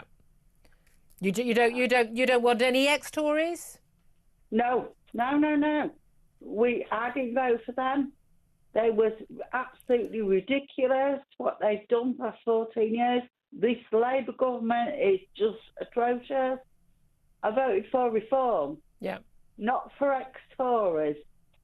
And this is the thing. There's, this reform has grown up as a reaction to the failures of the Tories to do any of the things they said they would do. So almost by definition, someone who is a senior figure in a number of Conservative governments, I mean, so people would say, well, not quite sure why you're going to be someone who's going to get stuff done when you didn't get stuff done in the past. I know, it's like having a puppet and then somebody else is cutting the strings, and it's awful. It's awful. Would this actually stop you voting reform? No. But could it persuade other people? I suppose that's the balance Nigel Farage's got. He's had those battles with the Ben Habibs and the Rupert Lows and everyone as well, where people will say, like, oh, he needs to be sort of courting people on, should we say, people to the right. I don't believe they're far right at all, to the right. But there's an element where when push comes to shove, on election day, people who are unhappy with the Tories and Labour and Lib Dems are going to go, I'll vote for the Reform Party because they've got the best chance of getting in. And what he needs to do is then court people from, well, I wouldn't say the left, the middle ground. I personally think Reform is middle ground in terms of their policies, if you look at like what normal people think about things. But he's got to grab people from the centre ground of British politics. I'm thinking Nadeem Zahawi is pretty centre ground. Would that make other people vote? In which case, are you, as a Reform supporter, more likely to get the government you want if people like Zahawi's involved? Well, yeah, but I haven't voted for. He was Conservative. I didn't vote for Conservative. Yeah. And they are like rats running from a sinking ship. Yeah. And I love Nigel. I think he's brilliant. I love his policies. And I love... sorry. I'm just getting a bit emotional. No, this means a lot to you. I understand. I think it does to a lot of people. Lots of people are like, this is our last hope. This is it. This is the only chance we've got of getting our country back. And that's what a lot of people think. And you're thinking it's all going to be sort of diluted by basically being Tory light. Yeah, well, it's a mixture of Tory and Labour. It's absolutely atrocious. And I've got grandchildren, and I just worry about the future of them. Oh, I do. I'm with you as well. I understand, Tony. I think a lot of people might feel the same way. Tony in Lincolnshire, thank you for that. I'd love to hear your thoughts, whether you think it's a good thing or a bad thing. No, I have to say, I thought that Nadine Dorries, again, I like her. She's great company at a party. Do I think that Nadine Dorries is an asset to Reform? No, I don't think she is. I really don't. I mean, I think not a lot of people actually know him or what he actually does, but Danny Kruger's defection, I think, was actually pretty seismic because he is a more cerebral Conservative and he will be involved in planning. But it is that sort of fear. But also, he is someone who spoke out a lot. He was he wasn't in government. He was someone who was literally going, you need to be doing X, Y, and Z. You need to be going back to proper values. And he was talking about it. And this is the balance you have to strike. You do need to get former Conservatives, Conservative thinkers, who are able to do that sort of thing, because the party did have a monopoly on them for a very long time. There is going to be that crossover, but you cannot allow it to be that with that come, frankly, the self-promoters, the careerists, the ones who just don't want to let go of the fact that they're not MPs anymore and that their time is done. OK, thank you for that. Love to hear your thoughts on that. Lots of calls coming in on Iran as well. Robert is in Hertfordshire and wants to have his say. Robert, do you think that Donald Trump should do anything to help the protesters in Iran? And if so, what? Well, to be honest with you, I'm for what Donald Trump's doing, but for whatever he's doing, we're going to pay for it over here. Because we've got sleeper cells coming over here daily, and this is what I'm worried about, And I think he owes us a little bit of responsibility, whether he can lend us some... he needs to help us, In what way? Well, maybe not physically, but, he needs to be a bit more involved, because we will be paying... I hope I'm wrong, but we will be paying for what he's doing now. So basically, if the America bombs Iran or does what they do to help the protesters, Iran will retaliate against America, but also against Britain. Well, that's the reason. You've got them coming over here daily in boats. I won't. I mean, we could. Why do we need Trump's help to stop the sodding boats? I tell you what, if I genuinely, you make me Prime Minister, I'll stop the boats the next day. Don't have any. I could do that tomorrow.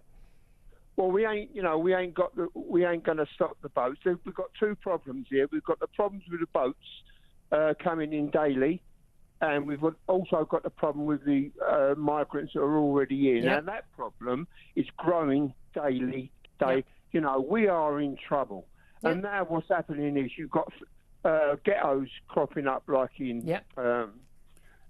Birmingham. Mm-hmm. And this is all because of one word, tolerance. Tolerance has got us into this. Yep. Tolerating intolerance has made us a less tolerant country. Who knew? Robert, I really appreciate your call. Thank you very much indeed. Lots of texts and tweets as well. I'm saying, what should Donald Trump do? John says yes. Message say end the regime. Trump says Rachel has more important things to do, such as liberating the UK. And Mike says what we really need is one of those stern joint messages from all the Labour mayors. Suspect we will have to wait for that. I'm not sure why we care that much, says Isla. And Gareth says we've got our own problems here in the UK. Digital ID, net zero, high taxes, anti-free speech laws. Let's focus on our own issues first before we try to liberate another country. And Yasmin says, I can imagine the Iranian regime is either hiding in its bunker or planning a last-minute holiday to Moscow. Lovely this time of year, I'm sure. 11:32 is the time. We're going to take a quick break and then we're going to be talking to Sir Malcolm Rifkin, the former Foreign and Defence Secretary. This is Talk.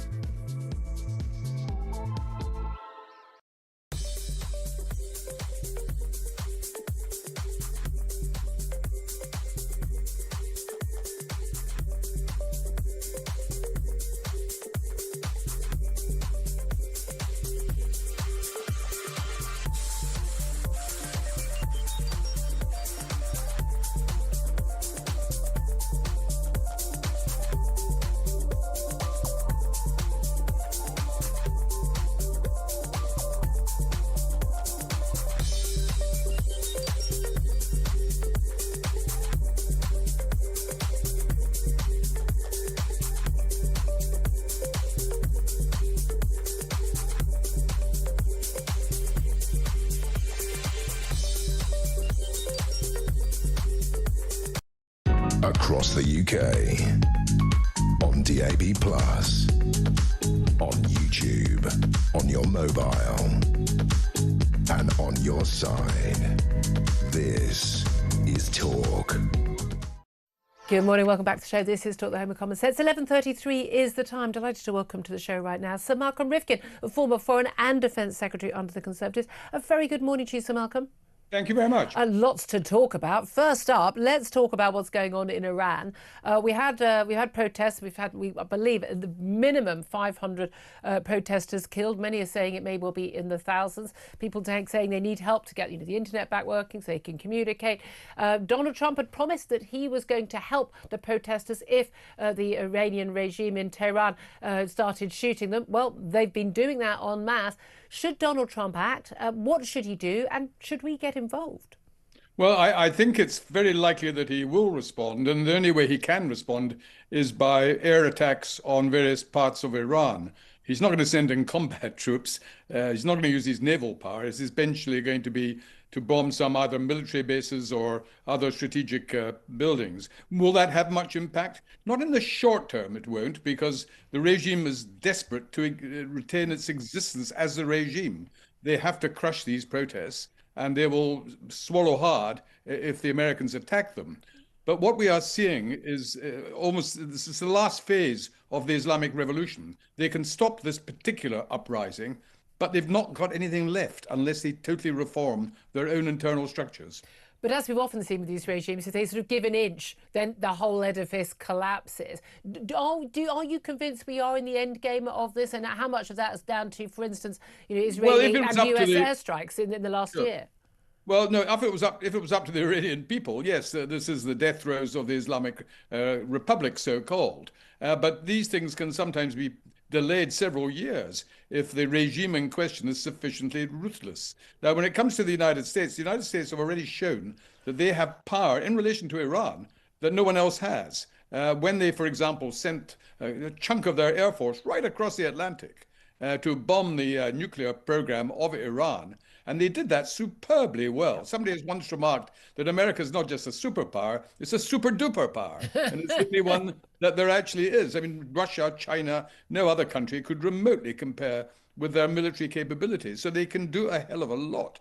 Will they try and take out the supreme leader? I mean, having grabbed Maduro, I should imagine Khamenei, the supreme leader, is very, very nervous, and he will not be in the same building every evening. Yep. He'll probably be in a taxi at the moment, going between various so-called safe houses. Yeah. And indeed, I was wondering how much what had happened in Venezuela. I mean, again, we're only on the 12th day of January, and there's already been quite a lot happening in international affairs, but how much of impact that would have.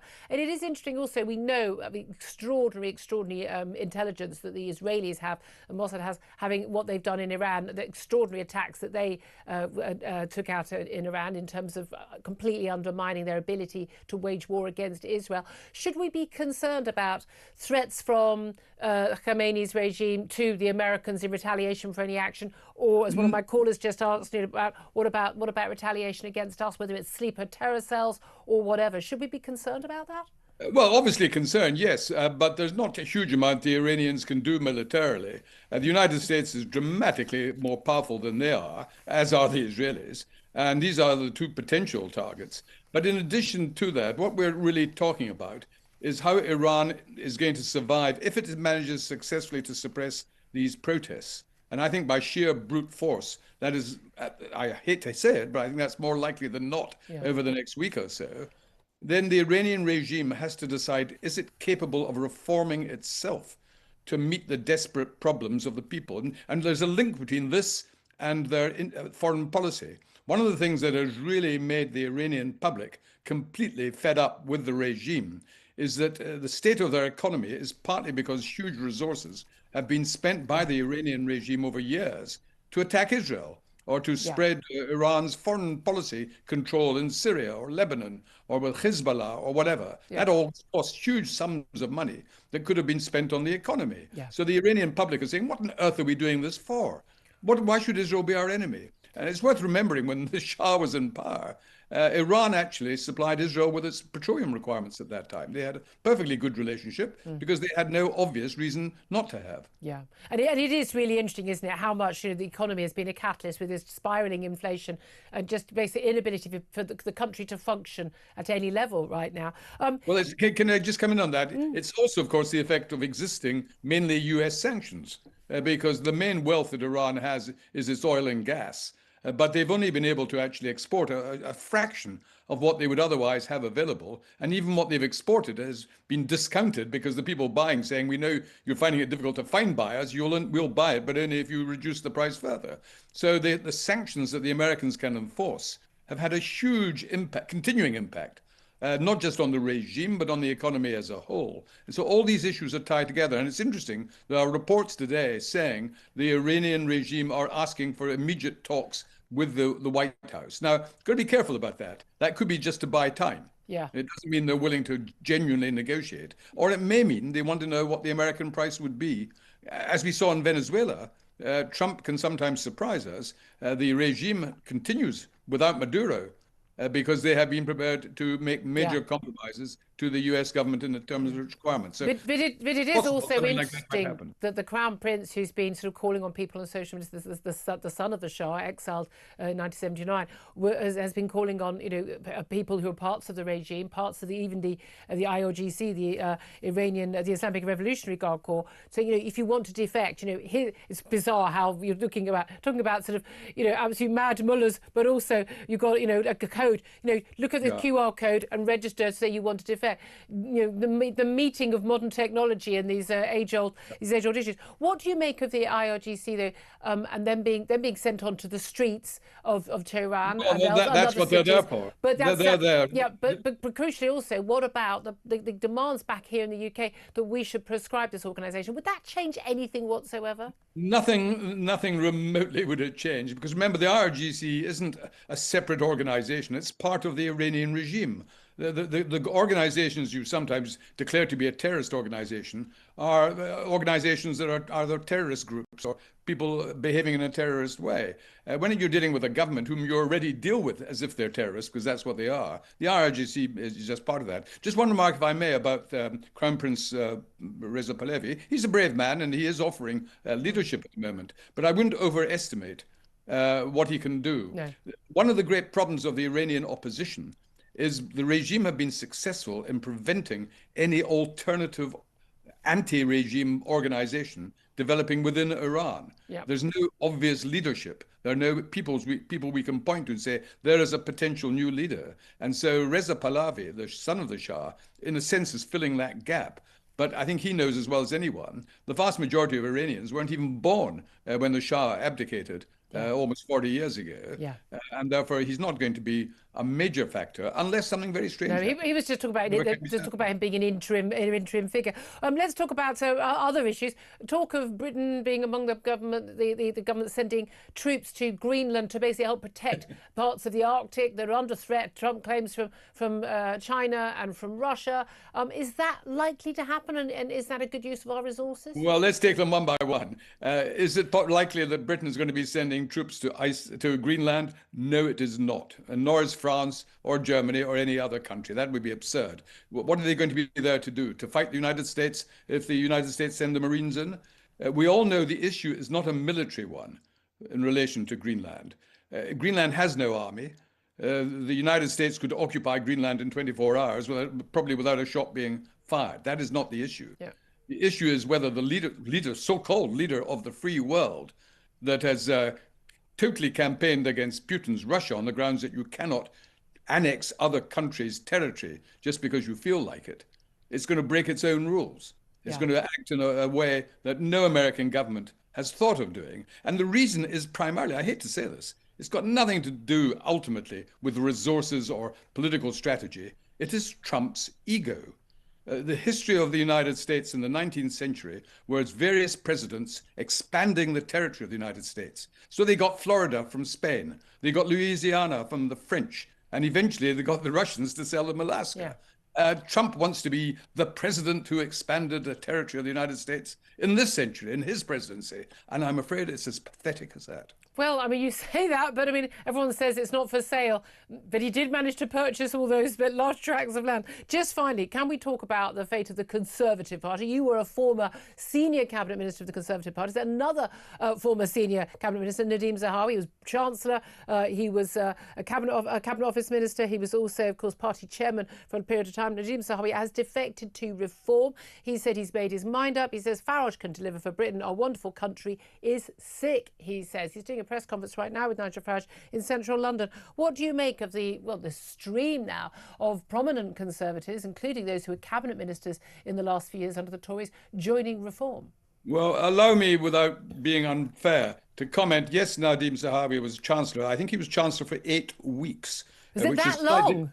Yes, well, it felt longer, you're right.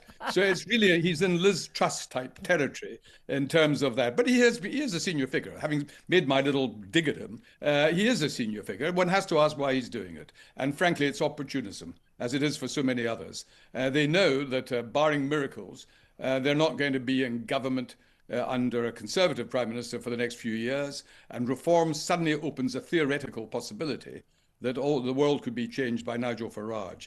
Now, you've got to look at what Farage stands for. He's got one issue which carries a lot of weight with the public, and that's immigration.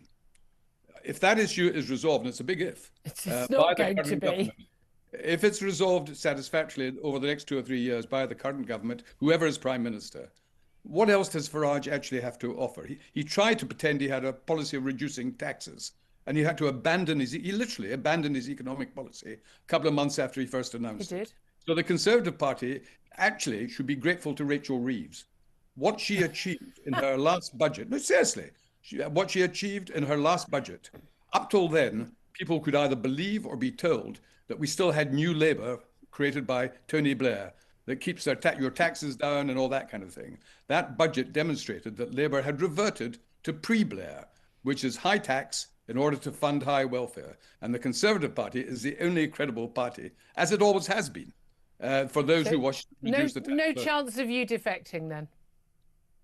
In which direction did you have in mind? Oh, I don't know. I mean, a lot of people might be saying, yeah, you could probably be perfectly happy in the Lib Dems.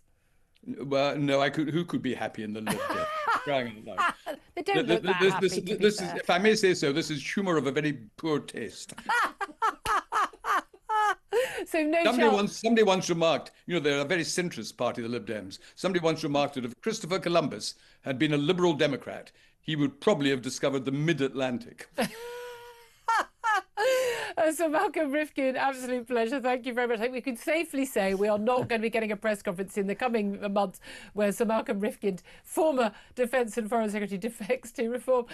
Just your response to that particular issue, Benedict Spence. Well, Columbus discovering the Mid-Atlantic. No, because I bet you could actually talk for 10 minutes about that. Sadly, yes.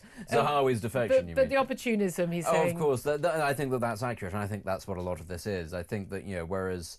Isn't all politics opportunism? Of course, a Not lot of it. all, A lot of it is. But I think that the sad thing is that there were once, I think, you'd look at the Conservative Party and even the Labour Party, and you'd look at them and say that there were politicians there of substance and principle. And the problem is now, when you're looking for defectors, that sort of thing is really thin on the ground. And, I mentioned Danny Kruger earlier. He's a sort of a lone figure in that actually a lot of people, even though he was not particularly high profile, a lot of people who knew him said, well, there's somebody who thinks he's a good constituency MP and he thinks about issues of a broader magnitude. But if we're being honest, a lot of the other ones are simply there because I think, and I suspect some of them Rifkin agrees with me, they quite like being on the airwaves, front page. They like people listening to what they have to say. I tell you what, it's interesting to Zaheem because he is a self-made multi-millionaire.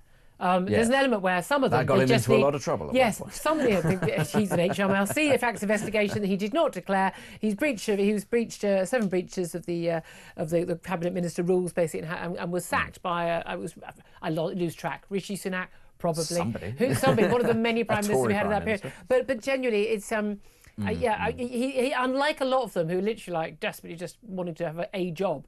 He doesn't need to. So but anyway, a lot of them like the power. They like, as you say, they like the glory. What I would say, he's a very good media communicator. He's a fantastic media communicator. He would be useful to them in that capacity. Absolutely. 11:47 is the time. We're going to take a quick break. We're talking there with Malcolm Rifkin about those reform policies, what they got apart from immigration. Well, by the way, Keir Starmer ain't going to be solving either legal or illegal immigration issues at all in the next few years, but definitely also not going to be solving another key plank of the reform policy, long-standing, which is abolishing net zero, which we should absolutely do, given that the cost of net zero, according to the government's own quango that looked into this, is going to be, wait for it, do you know what? I'm going to wait until after the break to tell you, because the number is so sky high, you're not going to believe it. This is Talk, the home of common sense.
Our esteemed state broadcaster, the BBC, that we all have to pay £180, $220 or so a year by law to fund, was foisting upon us a practising paedophile. A couple of days before, I was at the Trick Awards because James Well, the guy I used to work with, got a Lifetime Achievement Award, and he was sitting on a table with all BBC executives, and he went up to get a prize, and they all knew this was coming, and they didn't care. The BBC always tries to cover everything up. That's what they try to keep this a secret, and shame on them.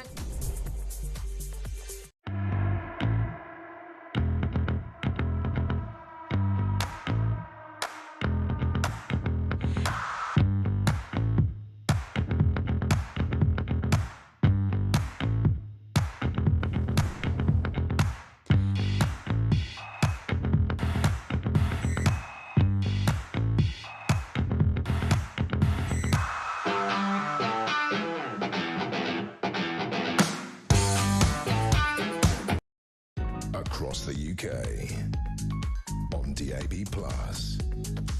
on YouTube, on your mobile, and on your side.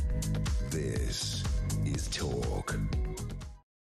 This is indeed Talk, the Home of Common Sense with me, Julia Hartley-Brewer. Now, let's talk about net zero, because the most astonishing figures have emerged, apparently published by a government quango, NESO, in the last month, suggesting what the real, true cost of net zero policies by 2050 will be. And that figure is so unbelievably staggering. I suggest you, if you are driving a vehicle right now, pull over. If you're holding a hot drink, put it down and just listen. 4.5... wait for it, trillion pounds over the next 25 years to hit those net zero 2050 targets. 4.5 trillion pounds. Well, let's talk about this with Ross Clark, author of Not Zero, How an Irrational Target Will Impoverish You, Help China and Won't Even Save the Planet. Never was a book better titled. Ross, good morning to you. Good morning, Julia. I have to say, I don't think you were surprised by that number. It is an absolutely astonishing number, but it's not been sort of put out by, you know, people who are climate change deniers or people who are backed by an oil company. These numbers have been produced by NESO, this body which is a government quango, isn't it? Yeah, this is the National Energy Systems Operator, which is the government quango charged with running the national grid. And the figure they've put out, £4.5 trillion, which, by the way, is approaching the size of the UK economy. It's what the entire output of the UK economy for 1 year. That's just the figure for the sorting out the electricity grid. It doesn't include things like decarbonising steel, decarbonising cement, decarbonising agriculture. You know, three very big industries which are responsible for quite a lot of carbon emissions. So, I mean, all those costs would come on top. And to put this in historical context, when the then Parliament voted to, well, no, it didn't vote, it was just nodded through by the Theresa May government, the net zero target in 2019, that was on the back of an estimate that was put out by the Climate Change Committee, which claimed that it would just cost us £1 trillion. Just the 1 trillion. What's a trillion quid between friends, Ross? This is going worse than HS2, isn't it? The costs are galloping up, but nobody knows what the costs are of decarbonising the economy because it relies on the invention and commercialisation of technologies which don't yet exist. Yeah, this is a small point. Well, I keep being told by all these green people, oh no, we can do all this, and there's batteries, and it's this and it's that. It's like, it doesn't exist, mate. But this thing, so it's wind farms, building all these wind farms, and of course, and the solar panels, but also crucially that infrastructure, the big pylons and everything, to actually link them to the energy grid. These green heating systems, which aren't green, these heat pumps, which of course cost 3 or 4 times more and don't actually heat your home. I mean, I've said it a million times, I'll say it again, over my dead body is anyone coming in my home and forcing me to have one of those heat pumps. Upgrades to roads and railways, because we've got these heavier cars, electric vehicles, having the infrastructure for the electric vehicles, so you've actually got charging points for them. I mean, I live in a flat. Where the hell am I supposed to be charging my vehicle? My flat's not, not near the road. I'm going to have just like a wire going out across the pavement. I mean, people can't do this. I mean, none of it actually works, and none of it was thought through. And it is extraordinary when governments talk about they need to save money, and we're constantly told we need to save money, or people say, well, reforms policies don't add up, or whatever.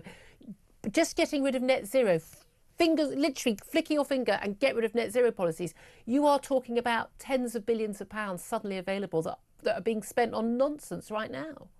Well, it could be. I mean, the thing about this target, I mean, if you're going to set yourself a legally binding target to achieve something, you'd think, that at the very least you have some idea of how you're going to achieve it, how much it was going to cost. And I'm so Ross, what you and your silly ideas. Had no idea of that at all. They just, nodded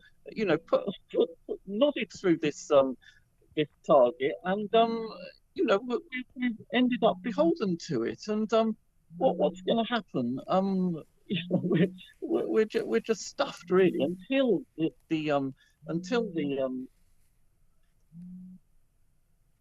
Oh, you've cut out a bit. We've got you back again. Yes, we've got you back. Yeah, until this target is abolished, we are stuck. Well, but the because, government, the last Conservative government, and even this government, they're sort of gradually pushing things back in terms of, the ban on certain cars and things like that. But we've already got this ridiculous thing where we are literally forcing manufacturers of cars to subsidise the sale of cars that people don't want.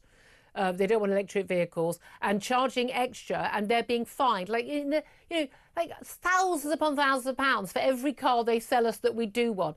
This is, it's utter madness. And we're building, not enough nuclear power stations, if any at all, or any backup for this, unreliable intermittent energy because of absolute, just ideological zeal. A lot of people, and I see this in the media, they want to blame Ed Miliband, and I think Ed Miliband is ideologically driven on this and is utterly deluded. Proper men in white coats levels of delusion on this. But at the end of the day, this is all being approved by Keir Starmer, the Prime Minister, and by the Chancellor, Rachel Reeves. This is on both of them and everybody who voted for this, and that includes the sodding Tories. Yeah. Here's just a little stat. The National Energy Systems Operator, which I was just talking about, they calculate that the electricity demand for Britain will more than double by 2050 because of all the electric cars, heat pumps, and so on. AI. And yeah, AI demands it. Yeah. AI is putting an extra demand which they have not factored in. Brilliant. And yet, do you know what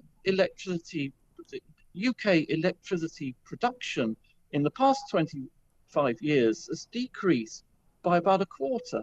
We're only producing about 75% as much power as we were in the year 2000.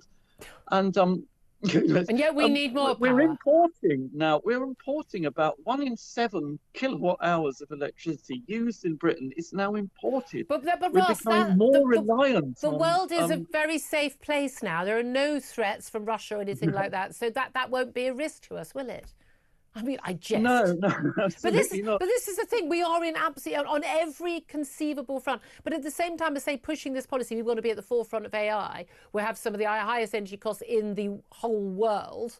And therefore that makes having an AI based here utterly mad. You're crazy if you're putting your AI factory here, or your body, because you're just going to be paying 4 times as much for your energy as you would in America.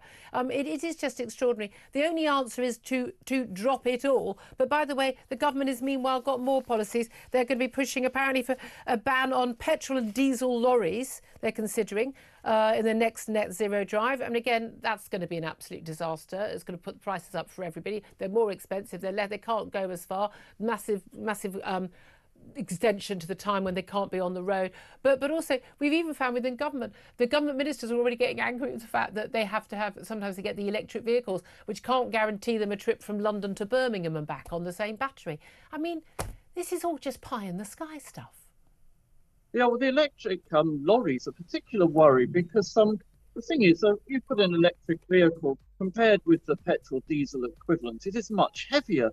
And if we're going to be forced to have electric lorries by 2040, that means they'll be able to carry less goods, or you'll have to increase the weight of the lorry. And you're going to get more potholes. And they will, yeah. There we go. The list is endless. Ross, you've been at the forefront of this, pointing out the madness. We've even got government quangos pointing out the madness, and they continue with it. Ross Clark, author of Not Zero. It's such a good book. I cannot recommend it enough. Ross Clark, thank you very much indeed. I get Benedict Spence's thoughts on this. Love to hear your thoughts. Up next, Leila Cunningham from Reform. This is Talk.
across the UK. On DAB+, on YouTube, on your mobile, and on your side. This is Talk.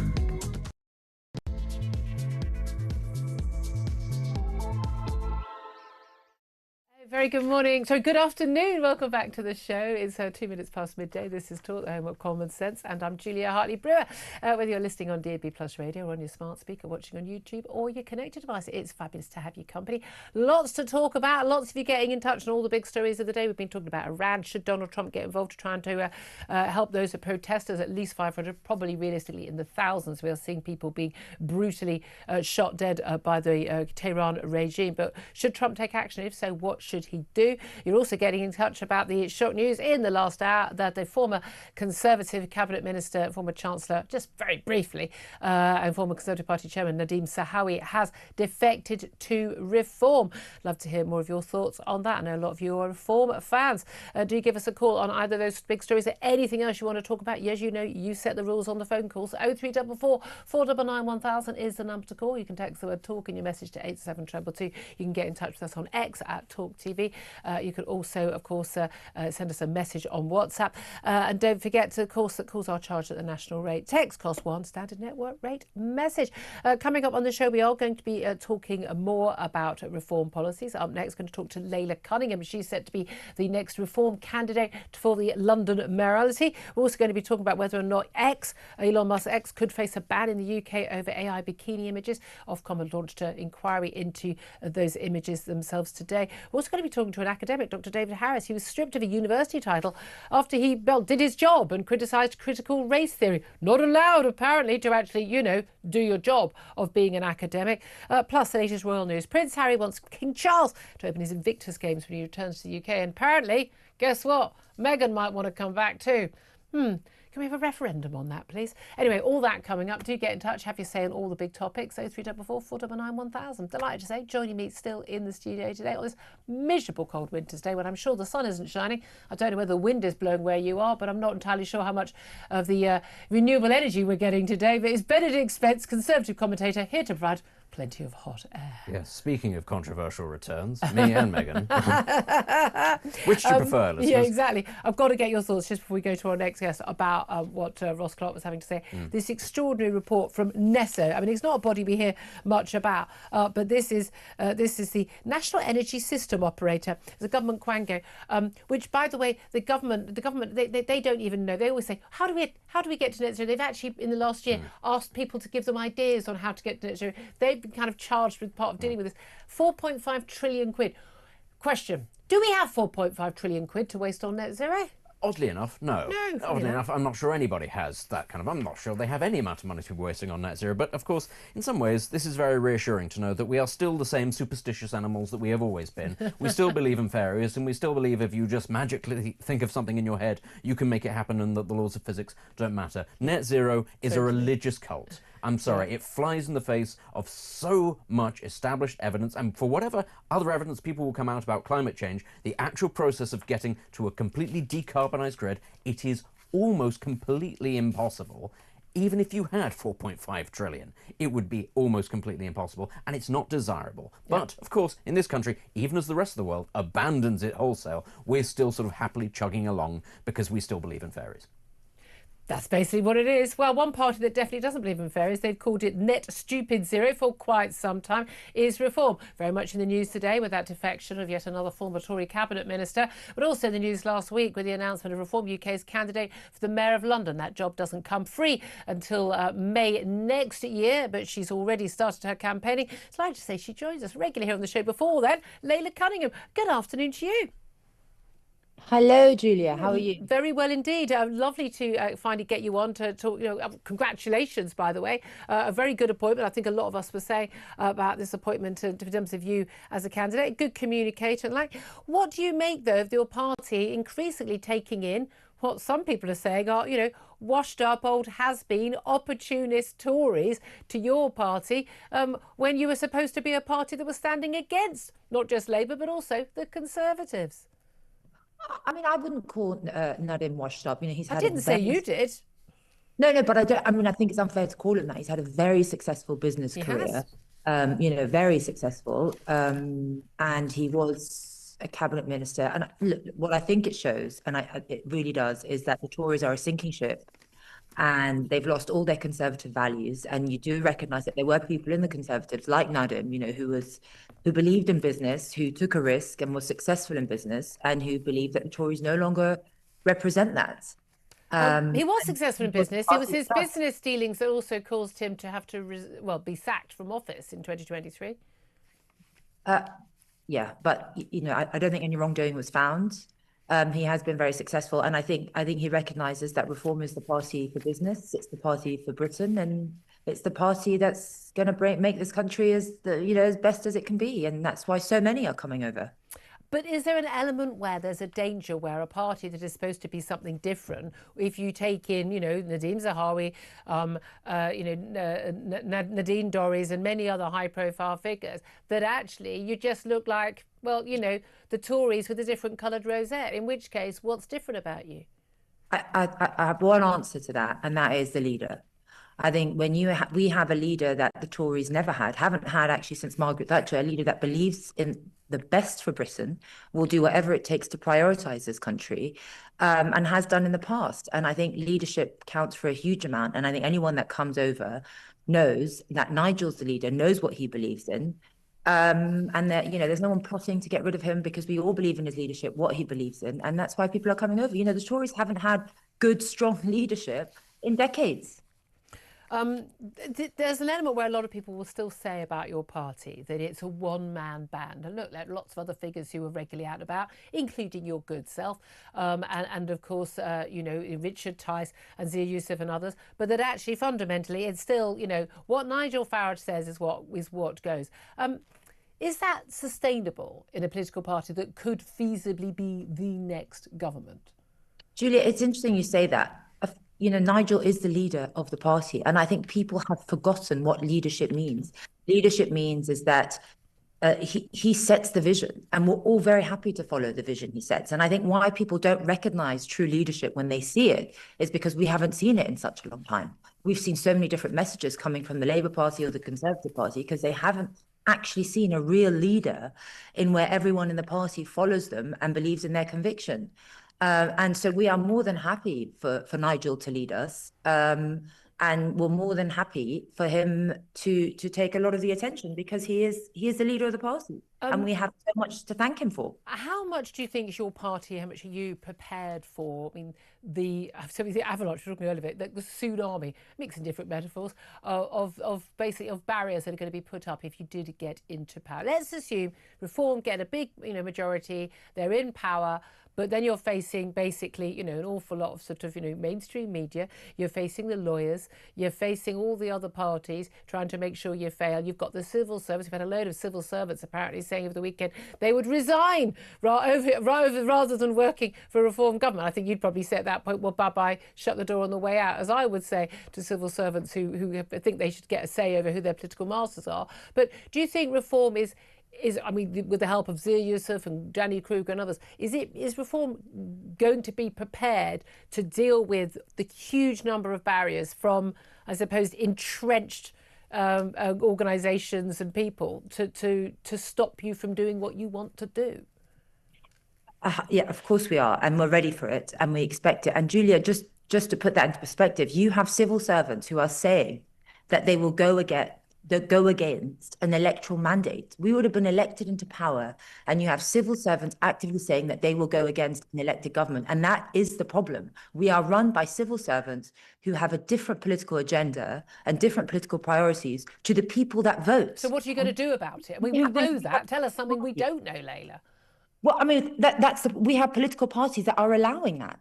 So, we are putting everyone on notice, actually, that when we are in government, anyone who tries to undermine a political mandate or the democratic process will not have a say. We believe in democracy, unlike other parties, and we believe in the absolute say of voters, not in anyone else. And anyone else who dares to undermine democracy is going to have a real problem with a reform government. Okay, let's talk about you and London. We haven't got a London mayoral election this May, but it's the May after. You're sort of getting bedded May in. after.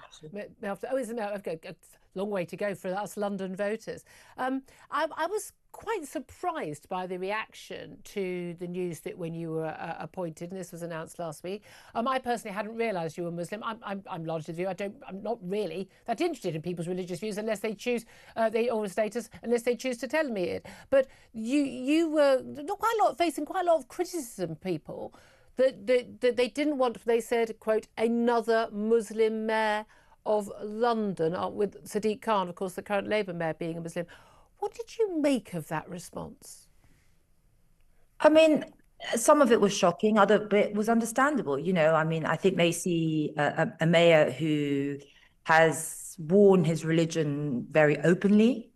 We have Eid celebrations, which I don't think have any place to happen in a massive public venue. And I think... Really? Why not?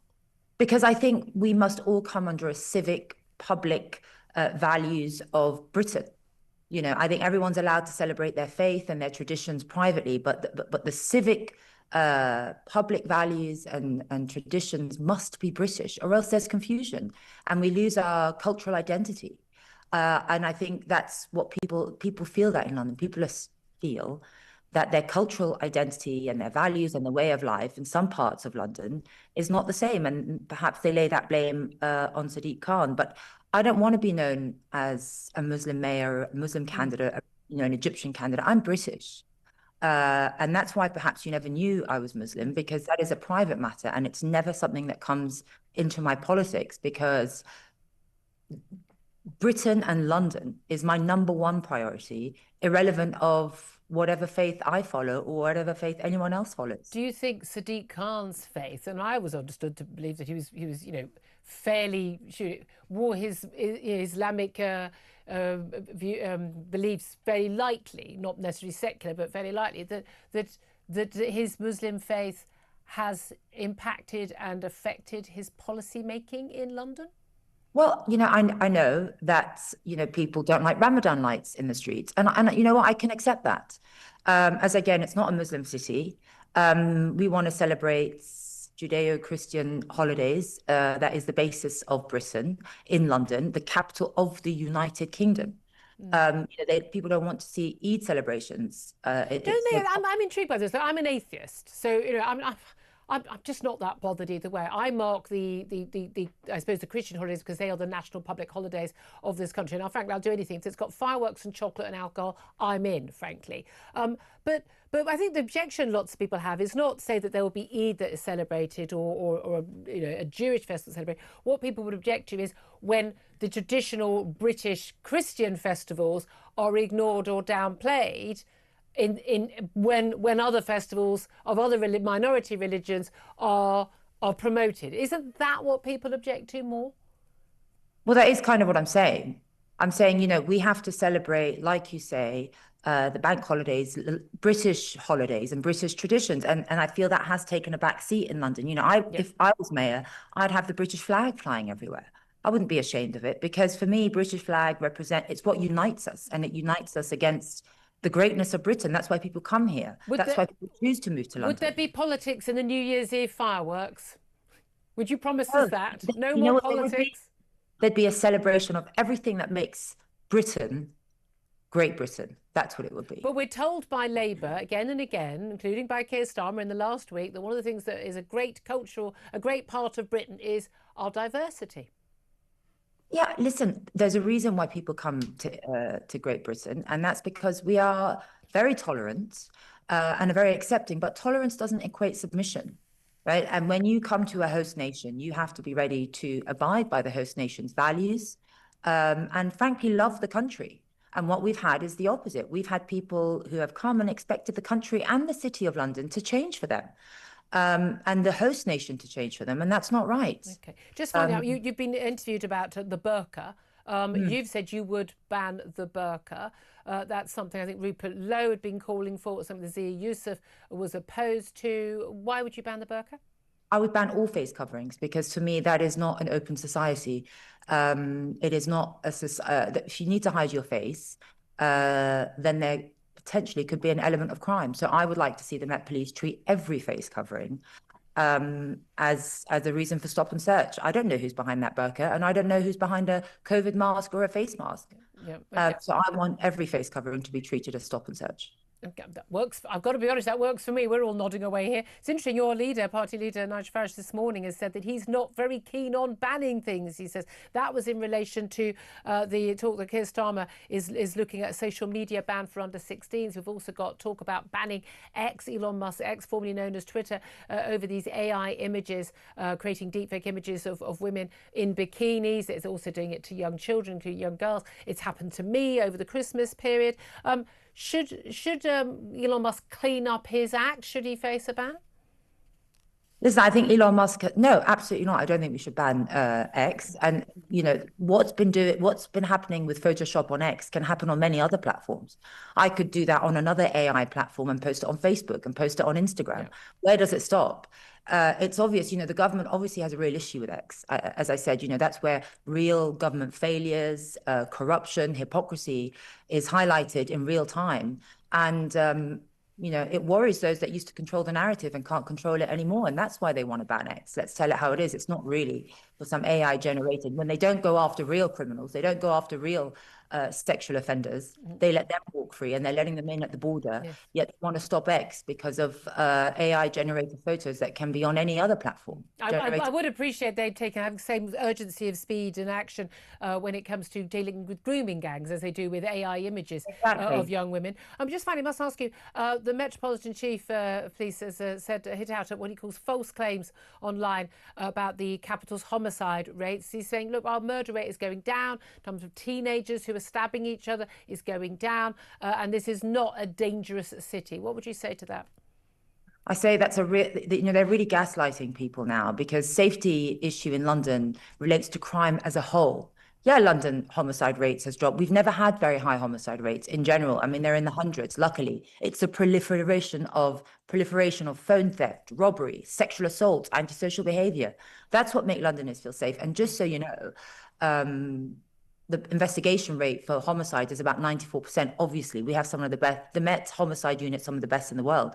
But for normal offences, it's about 6%. So that's where the system fails. And for Sir Mark Rowley and Sir Sadiq Khan to come out today and say that London is safer because homicide rates is down is really gaslighting people. And I'll tell you that they're comparing us to Chicago. When we're comparing London to Chicago, then we've already lost the argument. That wouldn't happen 15 years ago. That's a fair point. Very good to talk to you, Leila Cunningham, Reform UK's candidate for the Mayor of London. Thank you very much indeed for joining us. Benedict Spence, come back in on whatever you want to and what she had to say there. There's so much to talk about, because actually she's a very interesting candidate. And as you pointed out, it's very interesting that she's been selected so sort of far in advance so that she can sort of get her feet in the door and people can get to know her.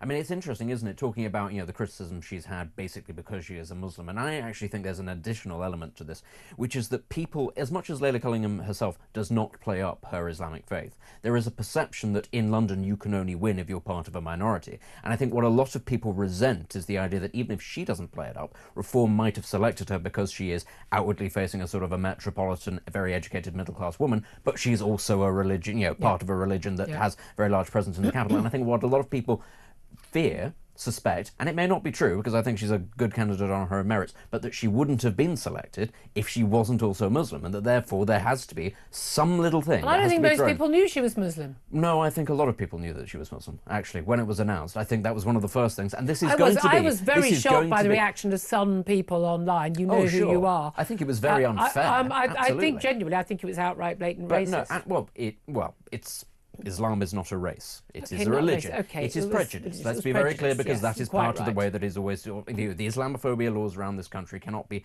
compared to anti-Semitism, and that's one of the ways that they get you. But this is... I think it is going to be something that is played up. Even if she doesn't play it up, there will be people who do play it up, because it is significant to a lot of people, because faith is important to a lot of people. And I think the resentment comes... Yes, there are people who are very prejudiced against Islam and prejudiced against women and all sorts of things, but...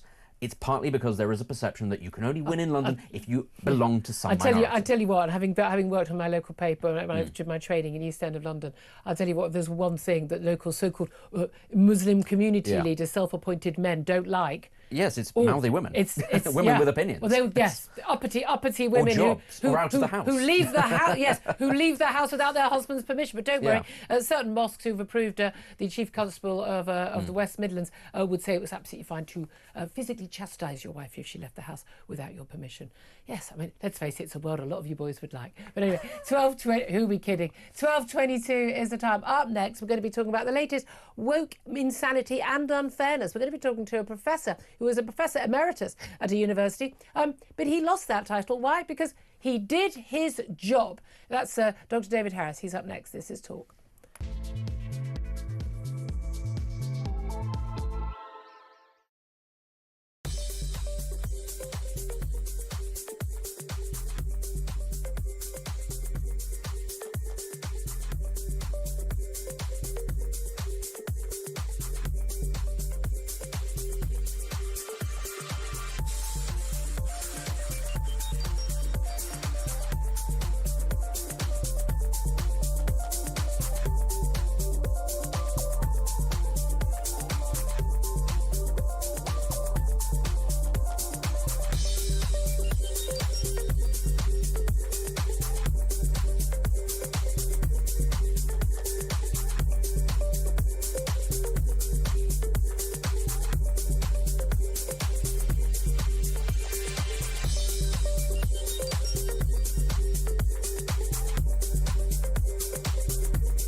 Esteemed state broadcaster, the BBC, that we all have to pay £180, $220 or so a year by law to fund, was foisting upon us a practising paedophile. A couple of days before, I was at the Trick Awards because James Well, the guy I used to work with, got a Lifetime Achievement Award, and he was sitting on a table with all BBC executives, and he went up to get a prize, and they all knew this was coming, and they didn't care. The BBC always tries to cover everything up. That's what they try to keep this a secret, and shame on them. Across the UK, on DAB+, on YouTube, on your mobile, and on your side. This is Talk. Good afternoon, welcome back to the show. 12:24 is the time. Let's turn our attention to, well, the latest woke madness. I mean, I could do an item like this every single day. I really could. People who have lost their jobs, lost a title, lost work, been ousted from an organisation simply because, well, they've just said, well, what things that people really think are reasonable, or they've done their job. The latest is Dr. David Harris. He was Professor Emeritus at Plymouth Marjon University until last September, when he was stripped of his academic title. Why? Well, because he'd done some work, done some research, which was his job to do as an academic, looking at critical race theory. That theory which basically says, if you're white, you're a racist, end of, pretty much. And we're all basically in a hierarchy of goodness to badness, and bad definitely among the white people there. But he was stripped of his title, basically because they were of the view that his research had been controversial. But isn't that what academics are supposed to do? Well, let's talk to Dr. David Harris right now, who joins us, former Professor Emeritus at Plymouth Marjon University. Thank you so much for joining us, David. Well, thanks for your interest. I just find these stories extraordinary. What was the actual academic work that you did which caused such a storm, it turns out? Well, I still don't really know. They've been very vague and silent about the offence that I've actually committed. But I've written a book recently, last year, about critical race theory, and just before that, one about feminism. So it could have been either. Well, how very dare you? I mean, this is, and your subject. I mean, you're an emeritus professor of what? Well, I'm really a sociologist. So this is right up your strata. This is literally what you're paid to do. Yes, I'm not paid by the university anymore. Emeritus professors aren't paid, but they get privileges, including an email address and access to library resources. So quite vital for your work. And Well, what do you suspect they were so unhappy about, particularly with your critique of critical race theory? Because lots of people don't, realise critical race theory is kind of at the absolute, heart of, the Black Lives Matter, this whole idea that there is this hierarchy of people who have power and don't have power, and basically black and brown people, trans people, gay people are at the bottom, white people, white men like you and my colleague in the studio, Benedict, at the top, and everything can be explained by these power dynamics. That's the theory, isn't it? That is so. There's also an academic core because some of the academics involved in the movement also do research. They do research on racism and its dimensions. They look at schools and the extent to which they favour white kids and penalise various ethnic minorities. Yeah. Mostly black kids. So that's the sort of work I've focused on. There's been a particularly controversial government report recently, and it's been ignored. So I decided to explore that and the research that was involved in it. So I've mostly focused on that rather than the politics as such. And basically your views were, your conclusions appeared to be unacceptable. You didn't sort of toe the line of, white people bad, black people good and victims, or whatever nonsense is lately being espoused. No, certainly not. I'm a rather dull academic, I'm afraid. So I said, well, as you would expect, there's good and bad on both sides in terms of the research, and drawing political conclusions is another matter. It's not easy. That's not part of your remit. But also, again, there can be aspects, again, where racism plays a role in what happens in universities, schooling, but also, socioeconomic matters, parenting matters, family breakdown, historical. There are so many different aspects. But to even mention that means somehow you're basically challenging this sort of thing. Tell us what it's been like in universities of years, because we've seen this over the trans issue. Just, you simply, we've had professors hounded out of their jobs, death threats and the like, rape threats, horrific stuff, over simply saying, I don't believe that men can become women or women can become men. And critical race theories, it's kind of been wound up with that as these new beliefs that those are the beliefs, and if you don't toe the line on them, you're out. Well, it's been very difficult. There is a strong argument in some critical race theorists that white people must be racist. Yeah. Unconscious bias. Yes, indeed. And even worse, a kind of philosophical orientation that must be white and empirical and affect the views, including the philosophical views of white people. And this is bound up with the argument about colonization of universities and university academics and academic curricula. And it's very difficult to refute it. And it has led to, as you say, activity against spokesperson who dare to speak up. Yeah, in my day, it is a long time ago that I was at university, if we disagreed with people, I remember having a debate for about 3 months by essay with a tutor about some philosophical debate about morality. I don't know why students waste their time doing these things, but I did, and he did. But we had a debate. I didn't try and get him banned because I disagreed with him. He didn't try and get me banned because he disagreed with me. We had a debate about it, and in the end we agreed to disagree, but we both put our arguments, and we both really enjoyed, I think, having that debate. And but now, for some reason, people need to be ousted if they say or think the wrong thing. Why? What damage has that done to academia, to freedom of thought, and to rigorous academic debate? I think it's totally altered academic life. I haven't taught for some years, but I understand that academics these days are treading on eggshells, with controversial matters, and are afraid to speak. And what worries me is that administrators are also encouraging students in their ways, in a way.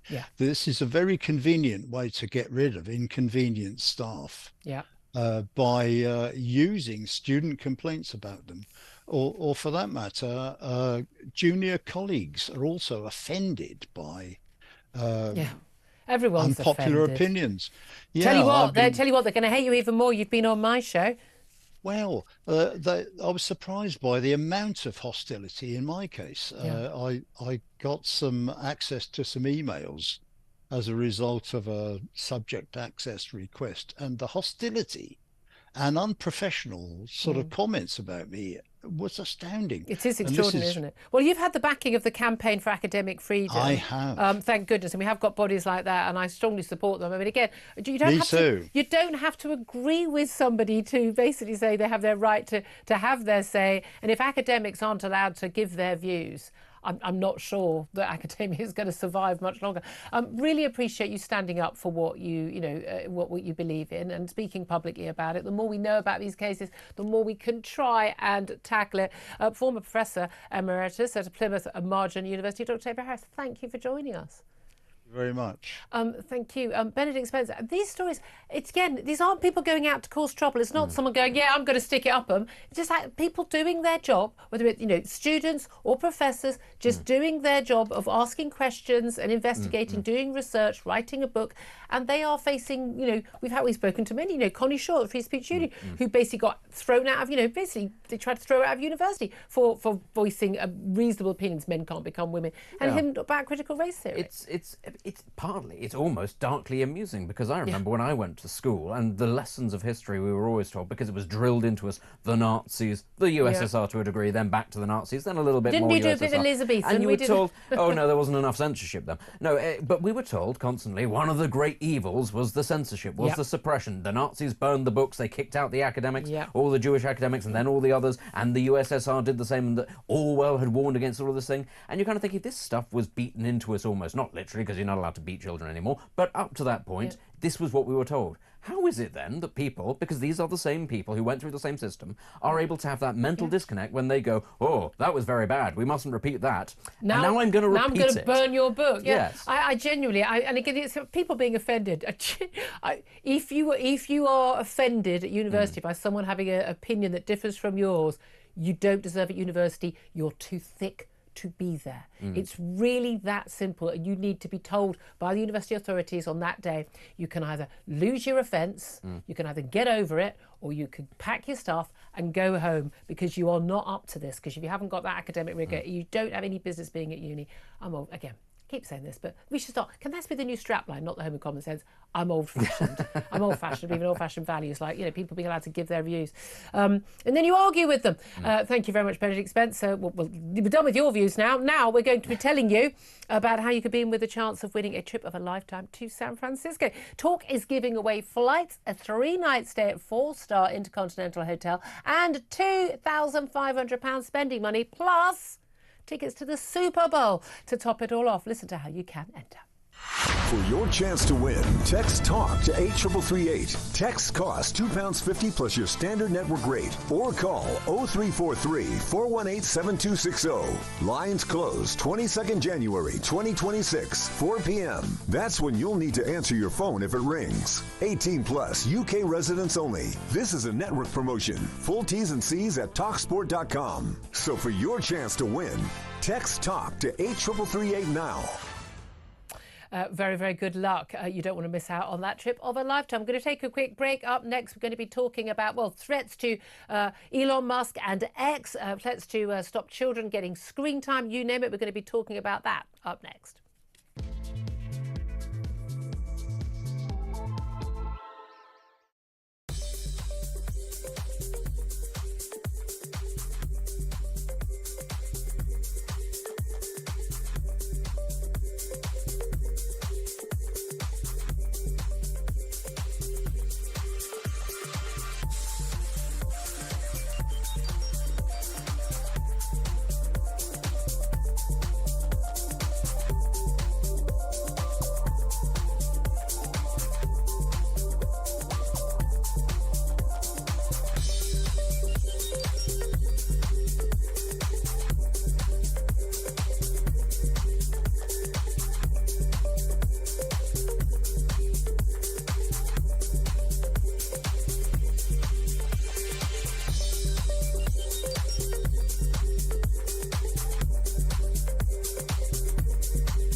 across the UK.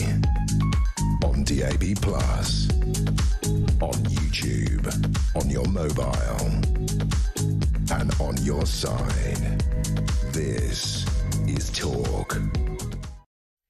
Good afternoon, welcome back to the show. We're going to try and squeeze some calls in before the top of our hours. We're going to get to some latest royal news and also talk about, Lord Mandelson. Apparently, look, he didn't know anything about Jeffrey Epstein. His close pal, his best pal, he wrote, and all these are underage girls that were being sexually abused and raped by him because he was gay. It's a great defence. It's an interesting defence. Not sure it would hold up in a court of law. No one's accusing him, Mandelson, of any wrongdoing, of course, but you'd think that someone might notice when there are a load of young girls hanging around a man who's got no kids and no reason to have a load of 13, 14, 15-year-old girls hanging around his home. But there we are. What can you say? I'm just untrusting like that. Anyway, let's talk right now about what is going on in, the online world, because it does affect the, real world. Let's talk to John Carr, OBE. He's Secretary of the UK Children's Charity Coalition on Internet Safety, about, all of the latest big stories are coming, talking to about social media. John Carr, thank you for joining us. Hi there.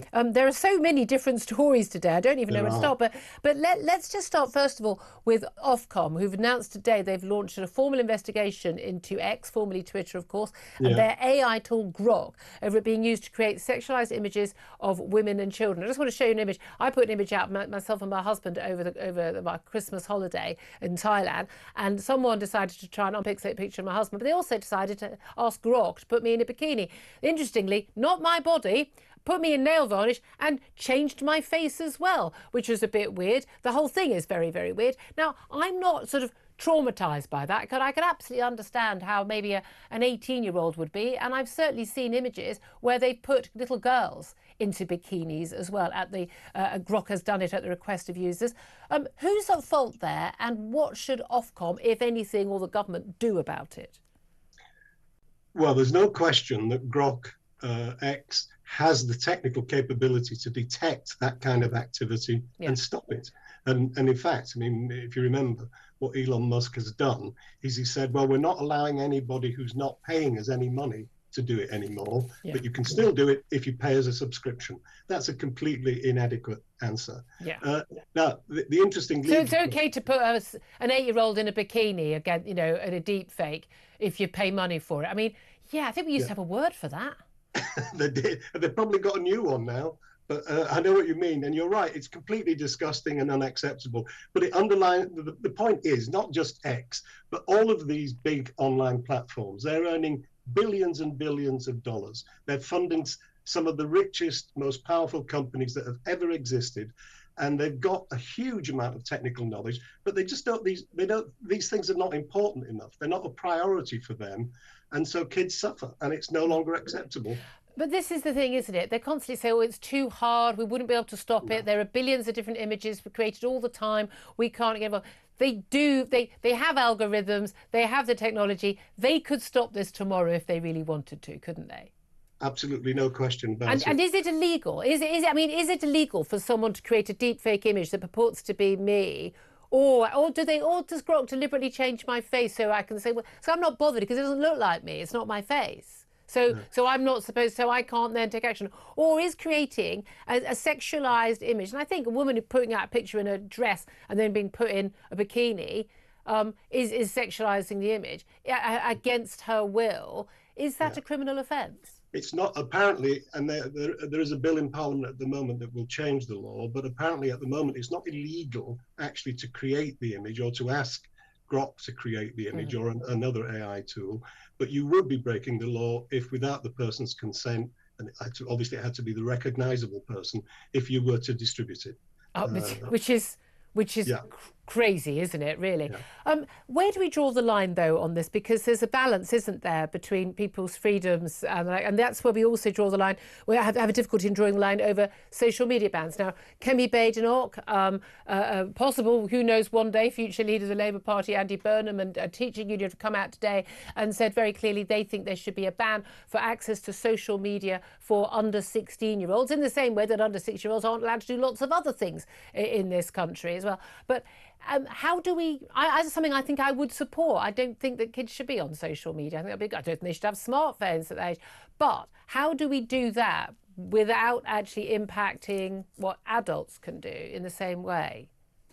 Well, the answer to that is very simple. You insist on proper age verification. And, you know, I know people say you can beat these systems. It's very hard to beat some of these systems. Again, it's a question of will. It's a question of the determination on the part of the companies to do it.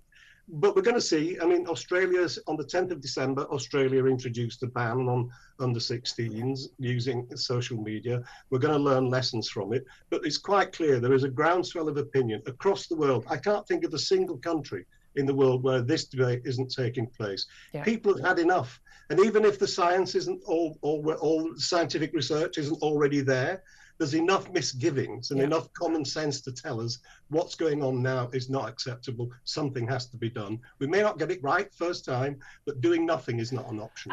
And that's the thing, you know, didn't stop me. There's laws against buying alcohol under 18 or buying cigarettes under 16 when I was younger, now 18 now. That doesn't stop a bunch of youngsters, including myself when I was a teenager, from getting a drink or the others getting cigarettes or drugs or anything else. Laws don't work perfectly. However, they do perhaps send a message and a signal to parents. One of the issues has been, hasn't it, about parents saying, look, I don't want my kid to be sitting there on TikTok or wasting their time on YouTube, all of these things. But what can I do when every other kid in the class is on these things and all the social arrangements are made on Snapchat or whatever it is there? Whatever I'm saying, it won't be that now. It'll have moved on from the last week. But if every other kid in class is doing it, my kid will be left out. So is this a way of basically helping parents to do what a lot of parents would like to do anyway? A lot of parents who weren't brought up in the internet age, they don't feel very confident or knowledgeable about these things. So yes, we ought to be helping parents more to help their children. Every good parent wants to help their child avoid trouble and avoid hazards. But if you don't, but a lot of parents, I've never been one of them, are worried about looking stupid in front of their kids or looking awkward or whatever, and so they don't engage in the way that perhaps they could and should. But underline your earlier point is right on the money. Tech companies have created a new culture. They've created a space where kids feel, oh, I've got to be there or else I'm the weirdo. I'm the one who's left out. All that does really is emphasize the responsibility that the tech companies have to try and make those environments as safe as they possibly can be. I mean, I certainly think parents, nothing stopping parents from saying, right, phones, 9 o'clock, no phones at the table, none of all that. I think that's just a failure of parenting a lot of the time. But here's the thing. I'm a free speech campaigner. I'm not an absolutist. I don't like an awful lot of stuff that's online, whether for adults or not. I think most people are absolutely deluded about what their kids are doing online, what their kids are seeing, the pornography, the violence, the horrors they're seeing online, the algorithms that are driving them to, whether it's, trans stuff, whether it's to suicide, anorexia, you name it. It's absolutely horrible. I think most parents have got their heads in the sand on this. But as much as I want to protect children, and I don't think children have the same rights as adults, I also do not trust the authorities to quote, use protecting children in a way that would not impact on adults' rights to move free freely. I don't want to be inundated with horrible, violent pornography, but I also don't trust the government or the authorities, including Ofcom, to decide what I can and can't see, because they were doing that during COVID. They did that doing that a lot of social media companies over things like the trans issue, stopping people saying factual things like whether you agree with it or not, it's a fact, men can't become women and the like. So my trust in the authorities is completely wiped out now in terms of them being able to be a trustworthy organisation to actually protect us in the right way. What do you say to people like me? Well, ultimately, these things will be tested in the courts. And if the authorities have overstepped the mark, if they are blocking access to legal material, if they are interfering with people's free speech rights, then the courts will strike it down. So well, then we don't have a right to free speech in this country. It's not written down anywhere. We do have a right not to have our access to information improperly restricted. So the question ultimately is whether hold on a minute, but that happened during COVID and no one did anything. You've obviously followed the issue more closely than I have. That's what I'm saying. A lot of people don't realise how much our information was shut down. But ultimately, it's a question of, do you have faith in our courts to enforce the law? I don't think people do anymore. No, I do. I don't think I've yet reached the point where I've given up completely on a liberal democracy and the idea of the rule of law. No, I haven't given up completely on that. I just, I genuinely, having had a formal apology from the government for what they did to me during that period, accusing me of disinformation when I wasn't. I no longer trust the social media companies or the government or the authorities at all. I just don't, because I've seen it's happened to me. It's really interesting to talk to you, John. Thank you so much, John Carr. I hope you'll come back again. John Carr is Secretary of the UK Children's Charity Coalition on Internet Safety. Benedict Spence, this is a really difficult debate. Some people I know and I lots of groups on WhatsApp, don't want any restrictions whatsoever. I do think there's a need for some restrictions for children. I just don't know how you have restrictions for children which don't then impact on adults. I mean, the thing is, if we're talking about things like social media access, then I'll say what I've said many times before, which is actually the onus is on the adults to restrict the access to the children. When it comes to things like Grok and social media like that, once you're actually sort of through that looking glass, then I do think it's going to be things like identifying yourself, which of course a lot of people are going to feel very squeamish Once you identify yourself, I get it, but that we have to have... If you have to identify yourself, the government can then use that to stop people getting access. They can, and this is, I think, the tricky thing. But I also think it's slightly beholden on the government to be aware of what kind of society they live in. Let's be clear here. We do not live in Iran or China or a country where you're able to just turn off the internet and expect there to be no repercussions at all. As much as anything else, because the government hasn't been spending the amount of money it should have done on basic services like the police or the armed forces, so they couldn't enforce that anyway. We wouldn't have known in the last 2 weeks about protests in Iran from mainstream media. I only saw it on X. And this is, I'm afraid, the big takeaway, because lots of people complain about X, and they complain about Elon Musk and all that. I'm sorry, it has done more to democratize information than just about any other sole platform. And I understand lots of people don't want everybody to have full access to information, but that's the problem. People will get it either way, and X is really good at doing that. Very, very interesting. Thank you very much indeed. Let's go to a couple of quick calls before we go to a break. Paul is in Southampton. Paul, you want to talk about that West Midlands police chief and over that ban on the Maccabi Tel Aviv fans. What do you want to say? Hello, Julia. Hello. I actually listened to some of the actual inquiry, and I thought the questions asked were pathetic. The Home Affairs Select Committee. Yeah, and their answers were, and I just thought, really, this is just so bad.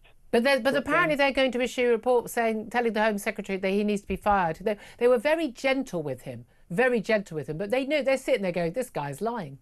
Yeah. But the caveat which really got me, if this man's allowed to sit there and lie in Parliament, then what about the other chief constables around the country in respect to the grooming gangs?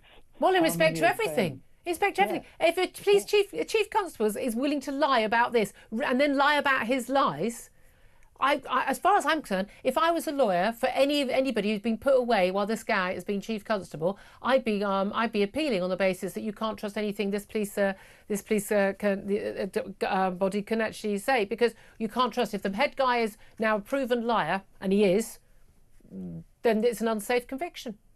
Yeah, there is no, there's no safety for anybody, and if the top echelons of the police can be manipulated by a minority and a religious group, then my God, where is this going to lead?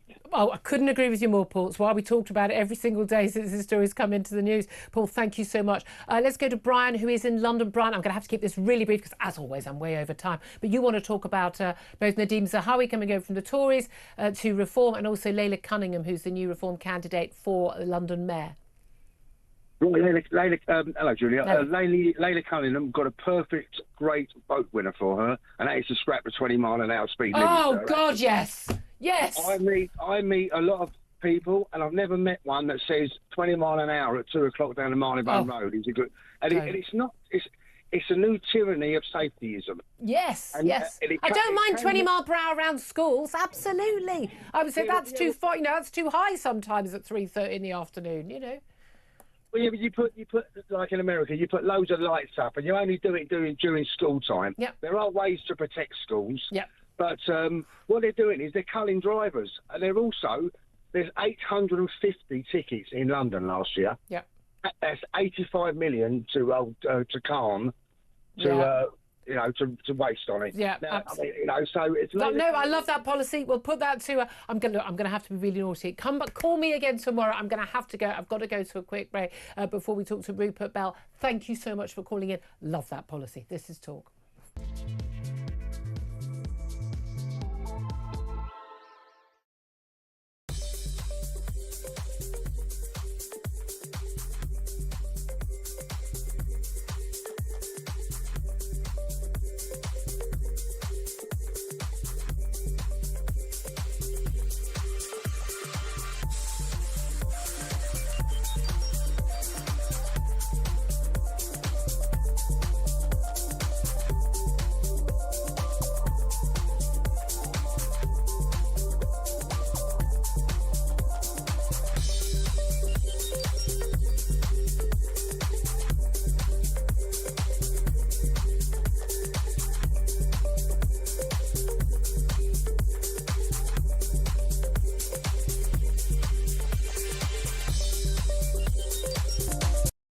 Our esteemed state broadcaster, the BBC, that we all have to pay £180, $220 or so a year by law to fund, was foisting upon us a practising paedophile. A couple of days before, I was at the Trick Awards because James Well, the guy I used to work with, got a Lifetime Achievement Award, and he was sitting on a table with all BBC executives, and he went up to get a prize, and they all knew this was coming, and they didn't care. The BBC always tries to cover everything up. That's what they try to keep this a secret, and shame on them. Across the UK, on DAB+, on YouTube, on your mobile, and on your side. This is Talk. Afternoon, welcome back to the show. Last few moments of the show, delighted to say Rupert Bell joins us, Talk's royal correspondent. Afternoon to you, Rupert. Afternoon, Julia. Thank you so much for joining us. Sorry, it's going to be short and sweet, but as always, Prince Harry back in the news. He wants the King to open the next Invictus Games, and his wife Meghan apparently is talking about coming back this summer. I hope not for good. Well, coming to on an anniversary, the one-year anniversary before the Invictus Games, which takes place next year in Birmingham, and she's done this before, but the frustrating thing at times for the Invictus Game organisers is when she appears, she overshadows everything else because the story becomes about her. And that will be the worry for the Invictus Games organisers.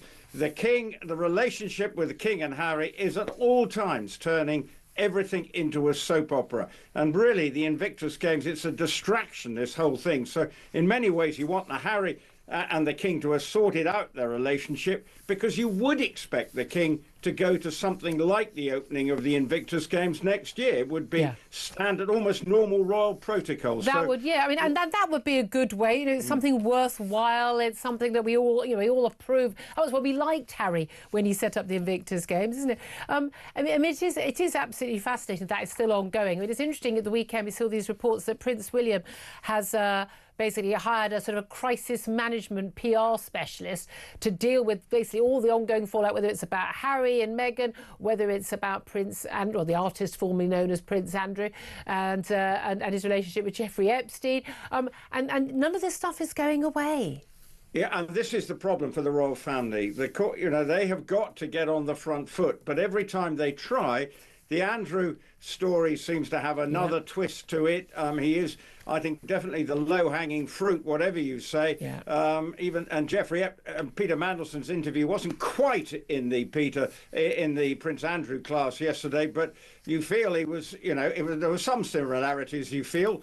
But at the same time, for the royal family, they do need to try and get on the royal right foot and get in terms of public opinion, just some distraction from the Harry soap opera saga, the Andrew problems, and that's the difficulty for the royal family. So you can see why William's done it. Well, when it comes to Harry and Meghan, I always feel a little bit of ashamed when we're talking about it all, because it's like, oh, why am I doing it? And yet they are endlessly fascinating. What can I say? But it's really interesting. Again, even when, say, it's about someone else's relationship with Jeffrey Epstein, in the case of Lord Manderson speaking for the first time in an interview on the BBC yesterday, where he declined to apologise to victims of Jeffrey Epstein, but basically justified things. You know, basically, well, I was a gay guy. I'm a gay man. I wasn't aware of what was going on. This was obviously a separate part of Jeffrey Epstein's life. But it's interesting. It always still gets linked back to Prince Andrew, because we all remember that Newsnight interview, and we know this is a man who's, you know, he's basically, you know, lost his title and his home and his all his, you know, royal trappings because of that relationship and his lies about it. Well, Lord Manderson's lost his job as the UK ambassador to the US, but hasn't lost much else. Yeah, I know, and we described Epstein as his best pal. And yesterday apparently he was just on the periphery. He was best pal in the letter he wrote to him, but he's in an email, but he's just a periphery figure now. Well, and this is where all the grey areas, and sometimes Andrew just seems to be the easy one to beat endlessly with the problems, because there's all in America, it seems to be covering up, will these letters, what will they reveal? And Andrew just does seem to be the easy victim here. I'm not agreeing with any of his action. But in terms of probably a wrong choice. He's up to his eye, but yeah, I know. He's up to the eye. Where I'm coming from. He's the focal point, because we've all heard of him, and also because it's very and he paid 10 million quid to a woman he'd never met. Over allegations she made against him. What do you make of that defence, though? I'm gay man, so I wasn't aware. I just didn't see anything. If I'd known that these young women were being treated this way, I would have done something, but I didn't know. Do you believe that? He thinks he does protest too much. Rupert Bell, talkTV correspondent, thank you very much indeed. Maybe bring Benedict Spencer on this. I mean, it's just not even remotely believable that Peter Mandelson had no idea that his best pal, his words, not ours, Jeffrey Epstein, had a proclivities for underage girls. Yeah. And there were underage girls hanging around all of his homes at all times. I think Peter Mandelson once had a brilliant mind, and it's starting to run out of steam if this is the calibre of excuse that he's coming up with. Once upon a time, you would have relied on him to come up with something a little bit more creative, maybe have had a little bit more. But now excuses, he wouldn't have lost 3 jobs for his own personal lost the 3 jobs, but he got them in the first place, and he kept on getting them despite everything that went before. I'm telling you, very smooth operator. He'll be given another top job at some point. Almost certainly. It comes around like death and taxes, and Peter Mandelson being back in government. I think he is genuinely very, very brilliant. But I also think, as I say, he's never met a dodgy billionaire he didn't like, same as Andrew. But I mean, do you think that he just must know where some bodies are buried? I mean, possibly, but I've not met any dodgy billionaires. Maybe when I meet them, I'll like them as well. Who knows? He hates me, Peter Mandelson. He hates me. That's because you're not a billionaire. Yeah, I know. If only I was a dodgy billionaire, he'd love me. That sounds like a you problem. Ian Collins is here. He came on the show in the last year, but he hates me. I remember seeing him jump on he walked out of this